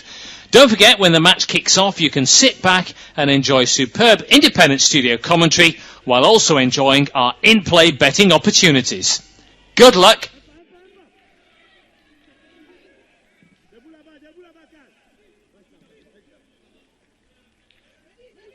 Our next football commentary match is getting ever nearer, so why not take the opportunity of having a bet on the match?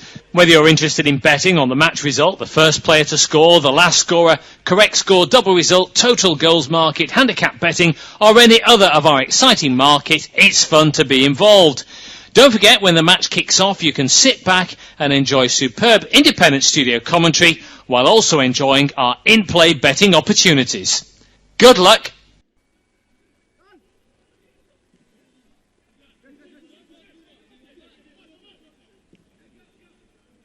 Our next football commentary match is getting ever nearer, so why not take the opportunity of having a bet on the match? Whether you're interested in betting on the match result, the first player to score, the last scorer, correct score, double result, total goals market, handicap betting, or any other of our exciting market, it's fun to be involved. Don't forget, when the match kicks off, you can sit back and enjoy superb independent studio commentary while also enjoying our in-play betting opportunities. Good luck!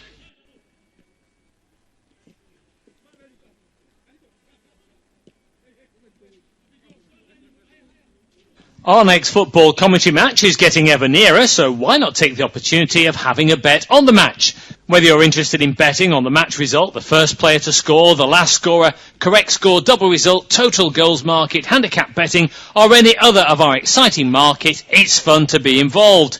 Don't forget, when the match kicks off, you can sit back and enjoy superb independent studio commentary while also enjoying our in-play betting opportunities. Good luck!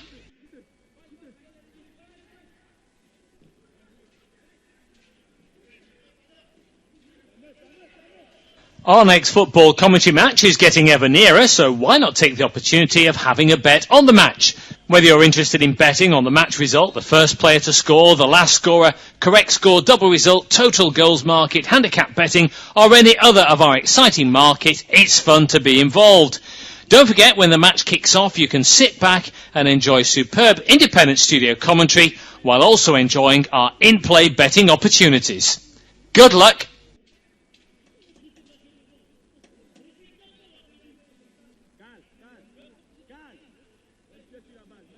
Our next football commentary match is getting ever nearer, so why not take the opportunity of having a bet on the match? Whether you're interested in betting on the match result, the first player to score, the last scorer, correct score, double result, total goals market, handicap betting, or any other of our exciting market, it's fun to be involved. Don't forget, when the match kicks off, you can sit back and enjoy superb independent studio commentary while also enjoying our in-play betting opportunities. Good luck!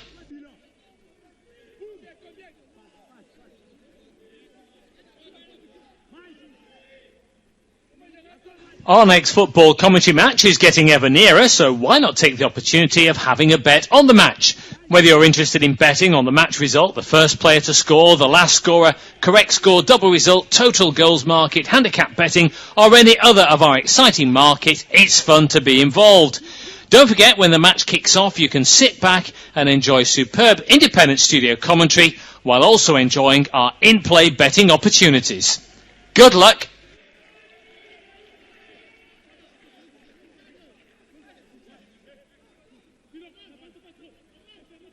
Our next football commentary match is getting ever nearer, so why not take the opportunity of having a bet on the match?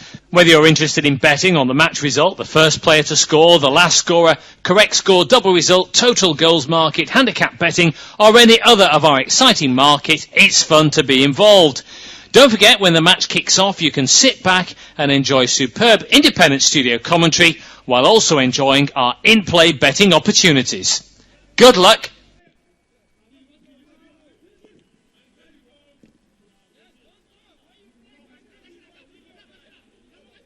Our next football commentary match is getting ever nearer, so why not take the opportunity of having a bet on the match?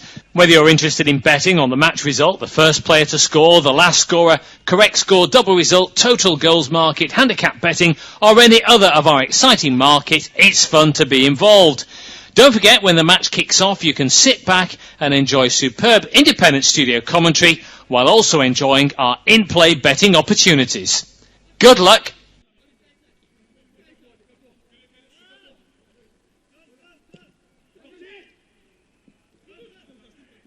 Our next football commentary match is getting ever nearer, so why not take the opportunity of having a bet on the match? Whether you're interested in betting on the match result, the first player to score, the last scorer, correct score, double result, total goals market, handicap betting, or any other of our exciting market, it's fun to be involved. Don't forget, when the match kicks off, you can sit back and enjoy superb independent studio commentary while also enjoying our in-play betting opportunities.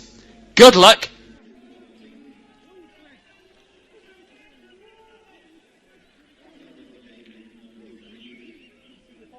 Our next football commentary match is getting ever nearer, so why not take the opportunity of having a bet on the match?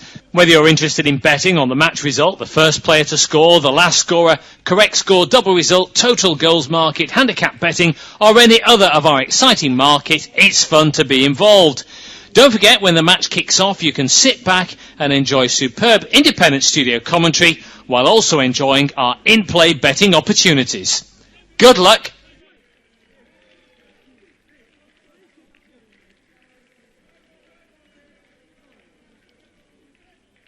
Our next football commentary match is getting ever nearer, so why not take the opportunity of having a bet on the match?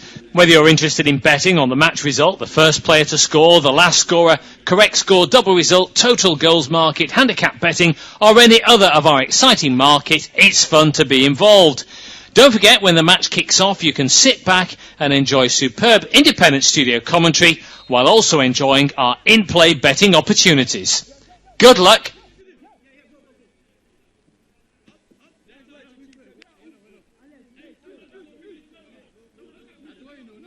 Our next football commentary match is getting ever nearer, so why not take the opportunity of having a bet on the match? Whether you're interested in betting on the match result, the first player to score, the last scorer, correct score, double result, total goals market, handicap betting, or any other of our exciting market, it's fun to be involved. Don't forget, when the match kicks off, you can sit back and enjoy superb independent studio commentary while also enjoying our in-play betting opportunities. Good luck!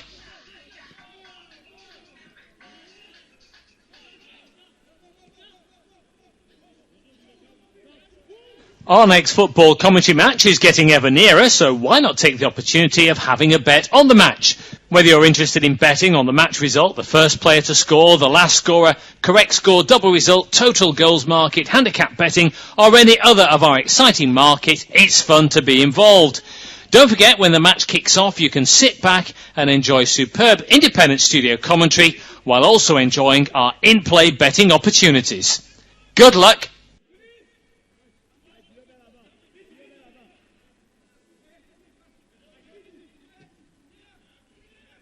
Our next football commentary match is getting ever nearer, so why not take the opportunity of having a bet on the match?